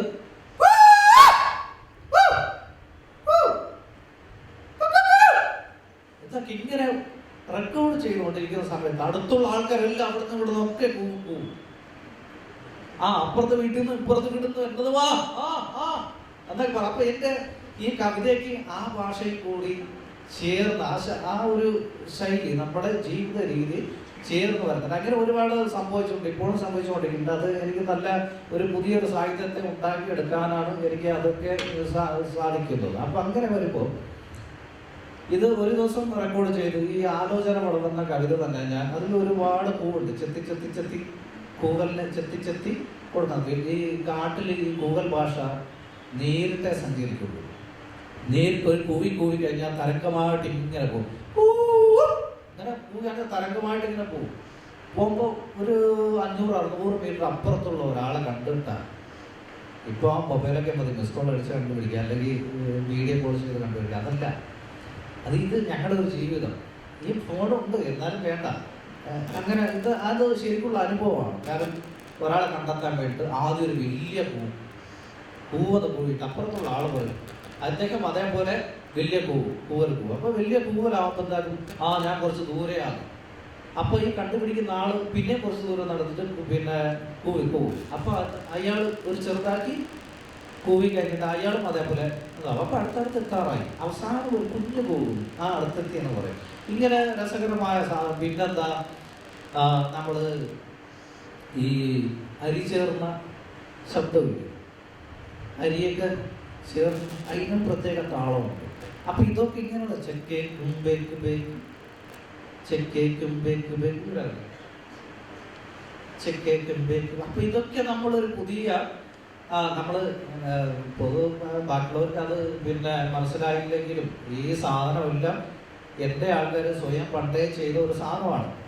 ഞാനും അവരോടൊപ്പം കൂടി ചേർന്ന് ചെയ്യുന്ന സാധനം ഇങ്ങനെയുള്ളൊരു പുതിയൊരു സാഹിത്യ ലോകത്ത് ഈ ശബ്ദങ്ങളെല്ലാം കൂട്ടി ആലോചിച്ചിട്ട് അങ്ങനെ മറ്റുള്ളവർ കൂടി ഇത് വായിച്ച് ഈ രീതിയിൽ പിന്നെ ഒരു സാഹിത്യമുണ്ട്, അല്ലെങ്കിൽ അങ്ങനെ വരുമ്പോൾ എന്തെങ്കിലും മാറ്റം നമുക്ക് ലഭിക്കുമോ എന്ന രീതിയിലൊക്കെ ആകെ എനിക്കും ഇത് പിന്നെ പരീക്ഷണം ചെയ്യാൻ ഞാൻ തീരുമാനിച്ചു.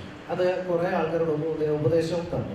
ഇപ്പം അത് ഒരു കൂവൽ ഭാഷയിൽ കൂവൽ കൊണ്ട് മാത്രം ഒരു കവിത തയ്യാറാക്കും. അത് എങ്ങനെ എഴുതുമെന്ന് ഒരു വൃത്തവുമില്ല. അപ്പം ഞാൻ കോഴിക്കോട് തന്നെ അത് പിന്നെ അതിൽ ഇതൊന്നുമില്ല, ശബ്ദമൊന്നുമില്ല, ഈ വരികളുമില്ല.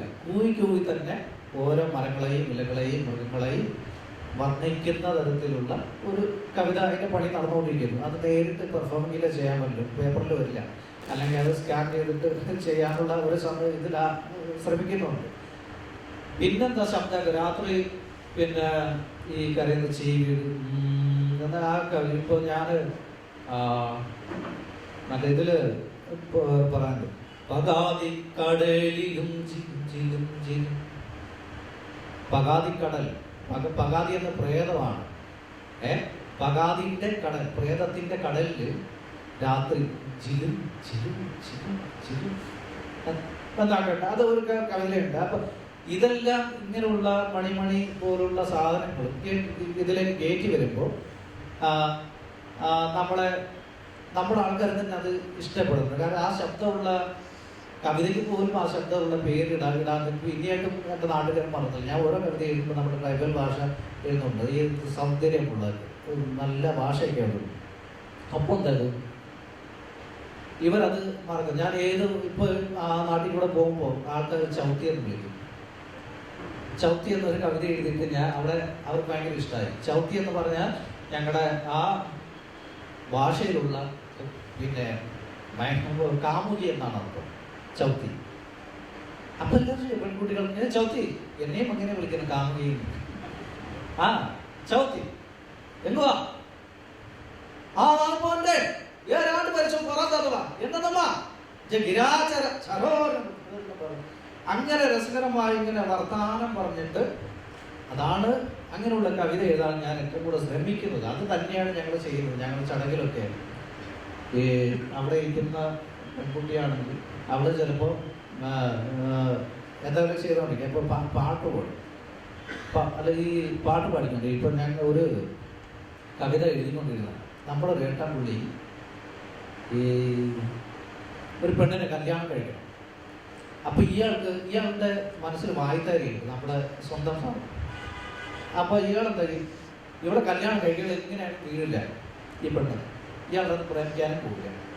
ഇയാൾ അവസാനം കണ്ടൊരു പണി എടുത്തെന്ന് പറയും. ഇയാൾ ഇതൊക്കെ കാട്ടി പോയിട്ട് പിന്നെന്തായാലും ഈ മാനിയില്ലേ, മാനിപ്പുല്ല് അല്ലെങ്കിൽ ഈ ഓടയുടെ വടി അതിൽ തവളേനെ കെട്ടിയിട്ട് മടയിൽ കൊണ്ടുപോയിട്ട് ഈ ഞണ്ടിൻ്റെ പൊത്തിലിട്ട് ഈ ഞണ്ടിനെ താരാട്ടി പിടിക്കുന്ന ഒരു സീനുണ്ട്.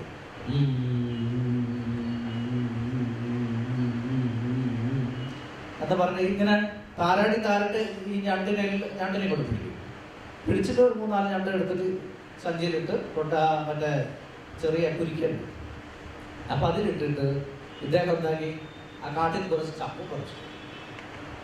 ചപ്പ് പറിക്കുമ്പോൾ ഈ ചപ്പ് ഇങ്ങനെ ഊരി പറിക്കുന്നതല്ല, നുള്ളി പറിക്കുന്നു. അതും കൊണ്ടുപോയിട്ട് എന്താക്കി ഡാഡി എന്ന് പറഞ്ഞിട്ട് ഇവ കൊടുത്തിട്ട് ഞാൻ കുറച്ച് ചപ്പ് കൊണ്ടുവന്നിട്ടുണ്ട്, പിന്നെ നീ ഒന്ന് ഇതൊന്ന് വൃത്തിയാക്കാൻ പറയും. 2 പേര് ഇത് ചപ്പെല്ലാം വൃത്തിയാക്കിയിട്ട് അവസാനം വൃത്തിയാക്കിയപ്പോൾ ഇവളെ കൂട്ടിട്ടായിരുന്നു വീട്ടിൽ പോയി. അങ്ങനെ പ്രണയമായി കല്യാണം കഴിഞ്ഞു. പിന്നെ 3-4 കൊല്ലം കഴിഞ്ഞപ്പോൾ 2 കുട്ടികളെ 3 കുട്ടികളെ സ്വന്തമായി ജീവിച്ചു. അപ്പൊ ഈ ചപ്പ് അവര് ഇതാക്കൊണ്ടിരിക്കുമ്പോൾ ഇയാള് രണ്ടാള് നല്ല രസത്തിൽ പ്രണയം കഴിയുന്നവരാണ് പാട്ടിലൂടെ, മൂളിപ്പാട്ടിലൂടെ. പിന്നെ മൂളിപ്പാട്ടിൽ അവർ പറയാ ഇനിയാണെന്ന് ചെയ്യുക നമുക്കിട്ട് പോയി കാണിച്ച് കേളമ്മ ജപ്പ് ഓടി വരുമ്പോൾ അത്ര വലിയ തൊണ്ടെടുത്തോണം ചെറിയ കുഞ്ഞു ശബ്ദത്തിലൊക്കെ കേൾക്കും. അപ്പൊ അങ്ങനെയുള്ള രസകരമായ ഗോത്ര സാഹിത്യങ്ങൾ അല്ല നമ്മുടെ കവിതകൾ ഇനിയും പുറത്തു വരാനുണ്ട്. എൻ്റെ മാത്രമല്ല, മറ്റുള്ള ഈ 36 ആദിവാസികളുണ്ട്. അവരുടെ പലതരത്തിൽ ഇങ്ങനെ ശിൽക്കാരങ്ങളുണ്ട്. ഇപ്പൊ കാട്ടിലൂടെ സഞ്ചരിക്കും, ഈ ഇലകളിലൊക്കെ ചവിട്ടൂല്ലേ, ചറപ്പുറ പഴ പെയ്യില്ലേ, പഴ ഇങ്ങനെ മൂന്ന് പഴഞ്ഞ് ചോരൻ്റെ ഈ ആലോചനകളിൽ പറയുന്നുണ്ട്. ഒരു തീപ്പെട്ടിയായിട്ട് ആ കാട്ടിൽ പോയത് ആകെ ഉണ്ടായിരുന്നു. പിന്നെ വെളിച്ചം അതായിരുന്നു. അപ്പോഴത്തേക്ക് രാത്രി ചരോരെന്ന് പറഞ്ഞാൽ മഴ പെയ്ത് ആ തീപ്പെട്ടി മൊത്തം തന്നെ. അവസാനം പറഞ്ഞത് കല്ലില് അവിടെയും മുട്ടി ഇവിടെയും മുട്ടി എന്നൊക്കെ പറഞ്ഞിട്ട് പിന്നെ ആ വരിയുണ്ട്. അങ്ങനെ മുട്ടി രക്ഷപ്പെടുന്നതാണ് വീട്ടിലേക്ക്. പിന്നെ ഈ മറ്റേ കല്ല് ഞങ്ങൾ ഈ വെറ്റിലിടിക്കാറ്. വെറ്റില എന്ന് പറഞ്ഞ മുറുക്കാൻ ഇതിലുണ്ട്. അപ്പൊ ഈ മുറുക്കാൻ ഇടിക്കുമ്പോൾ ഈ വലിയ ശബ്ദം കുറേ കോഡ് ഭാഷ പറയും. ചിലപ്പോൾ അടുത്ത് പെൺകുട്ടികൾ ഇരുന്ന ചെറിയ ചിരിക്കാനുള്ള കുഞ്ഞു ശബ്ദ ഭാഷയിലുള്ള സാധനങ്ങളൊക്കെ പറയും. അപ്പൊ ഇതുമൊക്കെ ഇങ്ങനെ കേട്ടിയാണ് പുതിയൊരു കാവ്യത്തെ ഞാൻ സൃഷ്ടിക്കുന്നത്. അപ്പോൾ മറ്റുള്ള ഗോത്ര സാഹിത്യം ഇനി ആ രീതിയിൽ വന്നു കഴിഞ്ഞാൽ നമുക്ക് ഒരുപാട് പുതിയ കാഴ്ചകൾ നമുക്ക് കാണാൻ സാധിക്കുമെന്നാണ് എൻ്റെ ഒരു കരുതൽ. അങ്ങനെ ഉണ്ടാവട്ടെ. എന്തായാലും സ്നേഹം. തൻ്റെ ഭാഷയിലേക്ക്, തൻ്റെ കവിതയുടെ ഭാഷ എങ്ങനെയാണ് രൂപം കൊണ്ടത് എന്ന് ആണ് സുകുമാരൻ വളരെ ഭംഗിയായിട്ട് വിവരിച്ചത്. ഒരു കഥ പറയുന്നത് പോലെ സുകുമാരൻ്റെ കവിയായ സുകുമാരൻ ചാലികട്ടയുടെ അവസാനം ഇറങ്ങിയ പുസ്തകം കുറു എന്ന ആനക്കഥകളുടെ ഒരു പുസ്തകമാണ്. സുകുമാരൻ്റെ കവിതാ പുസ്തകം വരാനിരിക്കുന്നതേ ഉള്ളൂ. 2 പുസ്തകം പ്രസിദ്ധീകരിച്ചു. ആദ്യ പുസ്തകത്തിൽ ബേത്തിമാരൻ എന്നുള്ള പുസ്തകത്തിൽ സുകുമാരൻ സ്വന്തം കഥ പറയുന്നു. 2ാമത്തെ പുസ്തകത്തിൽ സുഗു പറയുന്നത് താൻ കാട്ടിൽ കണ്ട ആനകളുടെ കഥയാണ്, ആനക്കഥകളാണ് കുറു. സുകുമാരൻ നല്ലൊരു കഥ പറച്ചിൽക്കാരൻ കൂടിയാണ്. എന്തായാലും ശരി, സുകുമാരൻ്റെ ഭാഷ എങ്ങനെയാണ് പ്രകൃതിയിൽ നിന്ന് നേരിട്ട് തൻ്റെ ഭാഷ വരുന്നത് എന്ന്, അല്ലെങ്കിൽ തൻ്റെ ഭാഷയെ എങ്ങനെയാണ് അത് സ്വാധീനിക്കുന്നത് എന്ന് സുകുമാരൻ വിശദീകരിച്ചു. നമ്മൾ ഈ സെഷൻ വൈൻഡപ്പ് ചെയ്യുന്നതിൻ്റെ ഭാഗമായിട്ട് ഇപ്പോൾ നമ്മൾ സത്യത്തിൽ പറഞ്ഞ് എത്തിയത് മലയാളം മാത്രമല്ല, കേരളം നിന്ന് തുടങ്ങി തുളുവിലൂടെ, കടപ്പുറ ഭാഷയിലൂടെ, ആദിവാസി ഗോത്രവർഗ ഭാഷകളിലൂടെ നമ്മളെ എത്തി നിൽക്കുന്നത് ഇപ്പോൾ എനിക്ക് തോന്നുന്നു ഒരു നിലയ്ക്ക് വാമൊഴിയിലേക്കും നാടോടിത്തത്തിലേക്കും തന്നെയാണ്. വീണ്ടും ഒരു വാമൊഴിക്കാലം വരികയാണോ? എന്താ പറയുക, ഒരു നാടോടിയായ വാമൊഴിക്കാലം വീണ്ടും ഭാഷയിൽ സംഭവിക്കുകയാണോ നമ്മുടെ നാട്ടിൽ? ഭാഷാശാസ്ത്രജ്ഞൻ കൂടിയാണ് ശ്രീധരൻ മാഷ്. തുളുവിന് ഞാൻ മനസ്സിലാക്കിയിടത്തോളം തുളു സാഹിത്യത്തെ കുറിച്ചൊക്കെ പറയുന്നവര് എല്ലാവരും പറയാറുള്ള ഒരു കാര്യം, ആധുനിക തുളു സാഹിത്യത്തിന് വലിയ നാടോടി പാരമ്പര്യമുണ്ട്, അല്ലെങ്കിൽ നാടോടിയാണ് അത് അടിസ്ഥാനപരമായി എന്ന് പല പണ്ഡിതന്മാരും പറഞ്ഞത് വായിച്ചിട്ടുമുണ്ട്. ഭാഷാശാസ്ത്രജ്ഞൻ കൂടിയായ മാഷിന് ഈ സെഷൻ അവസാനിക്കുമ്പോൾ എന്ത് തോന്നുന്നു ഇതിനെക്കുറിച്ച്? യഥാർത്ഥത്തിൽ നമ്മുടെ ചർച്ചയുടെ ഒരു ഭാഗത്ത് ആയിട്ടാണ് നിൽക്കുന്നത്. ഭാഷയ്ക്കുള്ളിലെ ഭാഷയാണ്. നമ്മൾ ഭാഷയെക്കുറിച്ച് മാത്രമേ സംസാരിച്ചുള്ളൂ. ഭാഷയ്ക്കുള്ളിലേക്ക് നമ്മൾ കടന്നിട്ടില്ല. അപ്പോൾ ഭാഷയ്ക്കുള്ളിലേക്ക് കടക്കുമ്പോഴാണ് നമ്മൾ ഭാവുകനെ കുറിച്ച്, സഹൃദയത്വത്തെക്കുറിച്ച് ഒക്കെയുള്ള വിശാലമായിട്ടുള്ള ആഴത്തിലുള്ള ചർച്ചകളിലേക്ക് കടക്കേണ്ടത്. പക്ഷെ ഇത് കാവ്യ ഭാഷയെക്കുറിച്ചുള്ളൊരു ഡിസ്കഷൻ മാത്രമായിട്ട് ഇവിടെ മാറരുത്. ഇവിടെ രാമൻ സൂചിപ്പിച്ചൊരു കാര്യം വളരെ പ്രസക്തമാണ്. നമ്മുടെ നാടോടി വിചാരങ്ങളിലേക്ക്, നമ്മുടെ ശൈലിയിൽ, പഴയ ശൈലീ ഭേദങ്ങളിലേക്ക് ഒക്കെ തിരിച്ചു പോയിക്കൊണ്ടിരിക്കുകയാണ്. അതിനെ തിരിച്ചു പിടിച്ചാൽ മാത്രമേ ഞാൻ നേരത്തെ പറഞ്ഞ് അവസാനിപ്പിച്ച ഒരു കാര്യമുണ്ട്, നമ്മുടെ ബഹുസ്വരതയെ നിലനിർത്തുവാൻ വേണ്ടി സാധിക്കുകയുള്ളൂ. അപ്പോൾ യഥാർത്ഥത്തിൽ ഈ ചർച്ച പോകേണ്ടുന്നത് നമ്മുടെ സംസാര ഭാഷയിലേക്കാണ്, നമ്മുടെ കാവ്യഭാഷയിലേക്കാണ്, നമ്മുടെ പത്രഭാഷയിലേക്കാണ്. നമ്മുടെ പഴഞ്ചൊല്ലുകൾ, കടങ്കഥകൾ, അരുളപ്പാടുകൾ, തോറ്റംപാട്ടുകൾ, സ്പോർട്സ് ഭാഷ, കാർട്ടൂണുകൾ, ഇരട്ടപ്പേരുകൾ, സിനിമാ പേരുകൾ, പുതിയ കാലത്തിൻ്റെ ട്രോളുകൾ, ഇവയെക്കുറിച്ചുള്ള ചർച്ചകളൊക്കെ തന്നെ ഇവിടെ പ്രസക്തമാകേണ്ടതുണ്ട് എന്നെനിക്ക് തോന്നുന്നു. കാരണം ഇതൊക്കെ തന്നെ എഴുത്തുകാരൻ, അതായത് വക്താവിൻ്റെ പ്രതിഭയുടെ വ്യക്തിത്വത്തിൻ്റെ അടയാളമാണ്, പാരമ്പര്യത്തിൻ്റെ അടയാളമാണ്, സഹൃദയത്വത്തിൻ്റെ അടയാളമാണ്, രാഷ്ട്രീയ സാമൂഹ്യ വിവക്ഷകളുടെ അടയാളമാണ്, ലോകബോധത്തിൻ്റെ അടയാളമാണ്, വിമർശനാത്മകതയുടെ, യുക്തിബോധത്തിൻ്റെ ഒക്കെ അടയാളമായിട്ടാണ് നമ്മൾ പരിഗണിക്കേണ്ടിയിരിക്കുന്നത്. അതുകൊണ്ട് എനിക്ക് പറയാനുള്ളൊരു കാര്യം, നമ്മുടെ കാവ്യഭാഷയെക്കുറിച്ചുള്ള, ഭാഷയ്ക്കുള്ളിലെ ഭാഷയെക്കുറിച്ചുള്ള ചർച്ച ആരംഭിക്കേണ്ടുന്നത് നമ്മുടെ നാടോടി പ്രാദേശികമായിട്ടുള്ള ഭാഷാ വിചാരങ്ങളിൽ നിന്നാണ്. അവിടുന്നാണ് നമ്മുടെ കാവ്യാത്മകമായിട്ടുള്ള ഭാഷകൾ, ബിംബങ്ങൾ, പ്രതിരൂപാത്മകമായിട്ടുള്ള ചിന്തകൾ ഒക്കെ രൂപപ്പെട്ടിട്ടുള്ളത്. ഞാൻ തുളുവിലെ രണ്ട് കടങ്കഥകൾ, രണ്ട് ചൊല്ലുകൾ പറഞ്ഞിട്ട് നിർത്തുകയാണ്. ഉത്തരം നിങ്ങൾ പറഞ്ഞാൽ നന്ന്. അമ്മേ ആകാശഗു പോതെ, അപ്പേ പാതാളഗു പോതളു, മകെ ಅಂಗಾಡಿಗೂ ಪೋದೆ, ಮಗಳು ದೇವಸ್ಥಾನಿಗೂ പോതളു.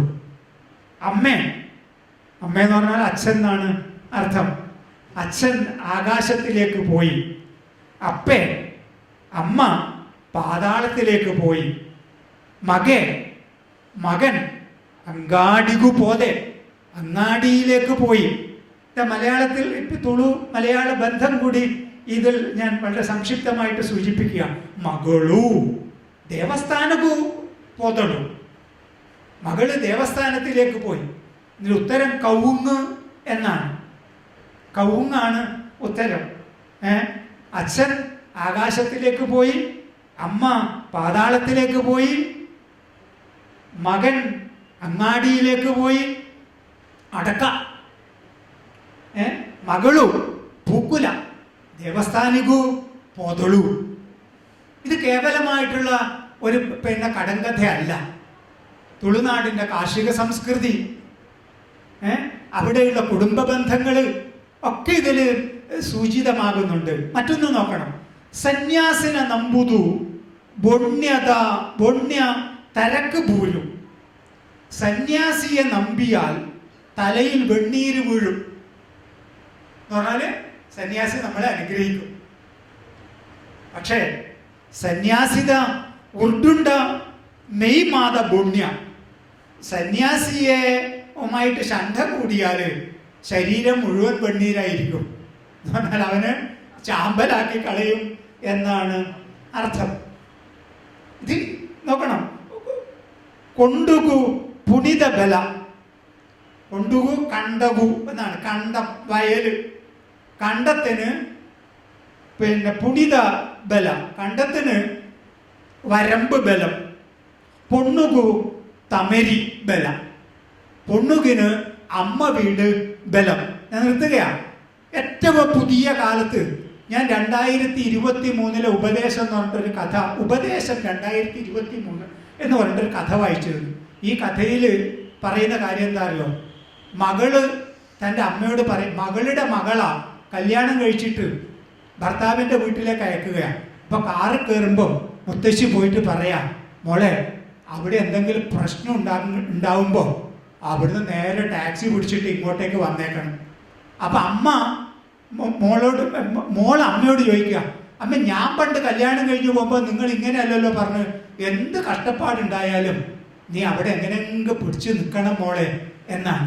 ഇപ്പൊ കാലം മാറുമ്പം ഒരേ ആള് തന്നെ ഒരു സ്ത്രീ തൻ്റെ മകൾക്കും തൻ്റെ പേരക്കുട്ടിക്കും നൽകുന്ന ഉപദേശത്തിന്റെ ഒരു കാലവ്യത്യാസം നോക്കണം. ഇതാ ഇവിടെ പറയുന്ന എന്താ? പൊണ്ണുകു അമ്മ വീട് ബലം, ഭർത്താവിന്റെ വീടല്ല. അങ്ങനെ പുതിയ കാലഘട്ടവുമായിട്ട് ചേർത്ത് വായിക്കാൻ പറ്റുന്ന എത്രയോ കടങ്കഥകള്, പഴഞ്ചൊല്ലുകള് ഒക്കെ നമ്മുടെ നാട്ടില് ഉണ്ട് എന്നുള്ളതാണ്. അപ്പൊ ഇങ്ങനെ 2 ഉദാഹരണം കൂടി പറഞ്ഞിട്ട് ഞാൻ നിർത്തുകയാണ്. ആരാൻ്റെ അമ്മ കല്ലിടിക്കും, അവനോൻ്റെ അമ്മക്ക് നെല്ലും ഇടിക്കൂല. മലയാളിയുടെ ഒരു പൊതു സ്വഭാവം. ഇപ്പം നമ്മുടെ നാട്ടിൽ ഒരു പണി എടുക്കൂല. ദുബായിൽ പോയാലും പണി, അന്യനാട്ടിൽ പോയി കഴിഞ്ഞാൽ മലയാളി എത്ര വേണമെങ്കിലും അധ്വാനിക്കും. തോട്ടത്തിൽ അമ്മയ്ക്ക് തോളോളം വള. ഇത് കടങ്കഥയാണ്. കവുങ്ങാവാം, തെങ്ങാവാം, ഒരു പ്രാദേശിക ഭേദത്തിനനുസരിച്ച്. പുതിയ കാലത്ത് രൂപപ്പെടുന്ന ചൊല്ലുകളുണ്ട്. ഇപ്പൊ ഒഴുകുന്ന സംഖ്യ ഏത്? കുട്ടികൾക്കെല്ലാം അറിയാം. ഒഴുകുന്ന സംഖ്യ 6. ടയറില്ലാത്ത കാർ ഏതാണ്? മഴക്കാറ്. അല്ലേ? അപ്പം തിന്നാ മതിയോ? പോരാ. കുഴി എണ്ണണോ എന്നുള്ളതിന് പകരം വരുന്നുണ്ട് മൗസ് ഉന്തിയാ പോരെ, കീബോർഡ് എണ്ണണോ എന്ന് പുതിയ കാലത്ത് വരുന്നത് ഇതുകൊണ്ടാണ്. ഇതാ പത്രഭാഷ ഒറ്റ മിനിറ്റോട്ട് നിർത്തിയ ഇന്ത്യയുടെ ആവനാഴി ഒഴിഞ്ഞു. സ്പോർട്സ് പേജിൽ വരുന്ന വാർത്തകളെയാണ്. കാകദൃഷ്ടി, അഭിമാനം തോക്കിൻ കുഴലിലൂടെ. അഭിനവ് ബിന്ദ്രക്ക് സമ്മാനം കിട്ടിയ സന്ദർഭത്തിൽ, മെഡൽ കിട്ടിയ സമയത്ത് വന്ന വാർത്തയാണ്. ഇതാ ബിന്ദ്രയെ ചതിക്കാൻ തോക്കിൽ കൃത്രിമം, ചന്തു ആരെന്നറിയില്ല. അഖിലേന്ത്യാ നിരാശ, അത്യുന്നതങ്ങളിൽ മഹത്വം. പോൾ വാൾട്ടിൽ സമ്മാനം നേടിയ സമയത്ത് വരുന്ന വാർത്തയാണിത്. അപ്പൊ ഇതൊന്നും ഈ കൽപ്പനകൾ ഉണ്ടാകുന്നത് ഒരു പത്രക്കാരൻ എത്രമാത്രം സാംസ്കാരികമായിട്ടുള്ള ബോധം, എത്രമാത്രം പൈതൃകത്തെ സംബന്ധിച്ച പാരമ്പര്യത്തെ സംബന്ധിച്ച ബോധം ആവശ്യമാണെന്നോ. സിനിമാ പേരുകൾ എടുത്തു നോക്കിയാൽ നിങ്ങൾക്ക് കാണാം. ഞാൻ വരുന്നത് വടക്കേ മലബാറിൽ നിന്നാണ്. ഏറ്റവും പ്രധാനപ്പെട്ടൊരു ഉദാഹരണം നാങ്കളെ കൊത്തിയാലും ചോരയല്ല ചൊവ്വരെ, നീങ്കളെ കൊത്തിയാലും ചോരയല്ല ചൊവ്വരെ, നാങ്കളെ കുപ്പയിൽ നട്ടൊരു തൃത്തപ്പൂവല്ലേ നീങ്കട തേവന് പൂജ, നാങ്കടെ കുപ്പയിൽ നട്ടൊരു വാഴപ്പഴമല്ലേ നീങ്കട തേവന് പൂജ. ഈ തോറ്റം പാട്ടിൽ ഉള്ളടങ്ങിയിട്ടുള്ള പ്രതിരോധാത്മക വീര്യം നമുക്ക് ഏത് കവിതയിലാണ് കാണാൻ സാധിക്കുക? കവിതയുടെ, സാഹിത്യത്തിന്റെ, കലയുടെ വേര് സ്ഥിതി ചെയ്യുന്നത് നമ്മുടെ പ്രാദേശിക ജീവിതത്തിലാണ്, ശൈലിയിലാണ് എന്ന് പറഞ്ഞുകൊണ്ട് ഞാൻ അവസാനിപ്പിക്കുന്നു.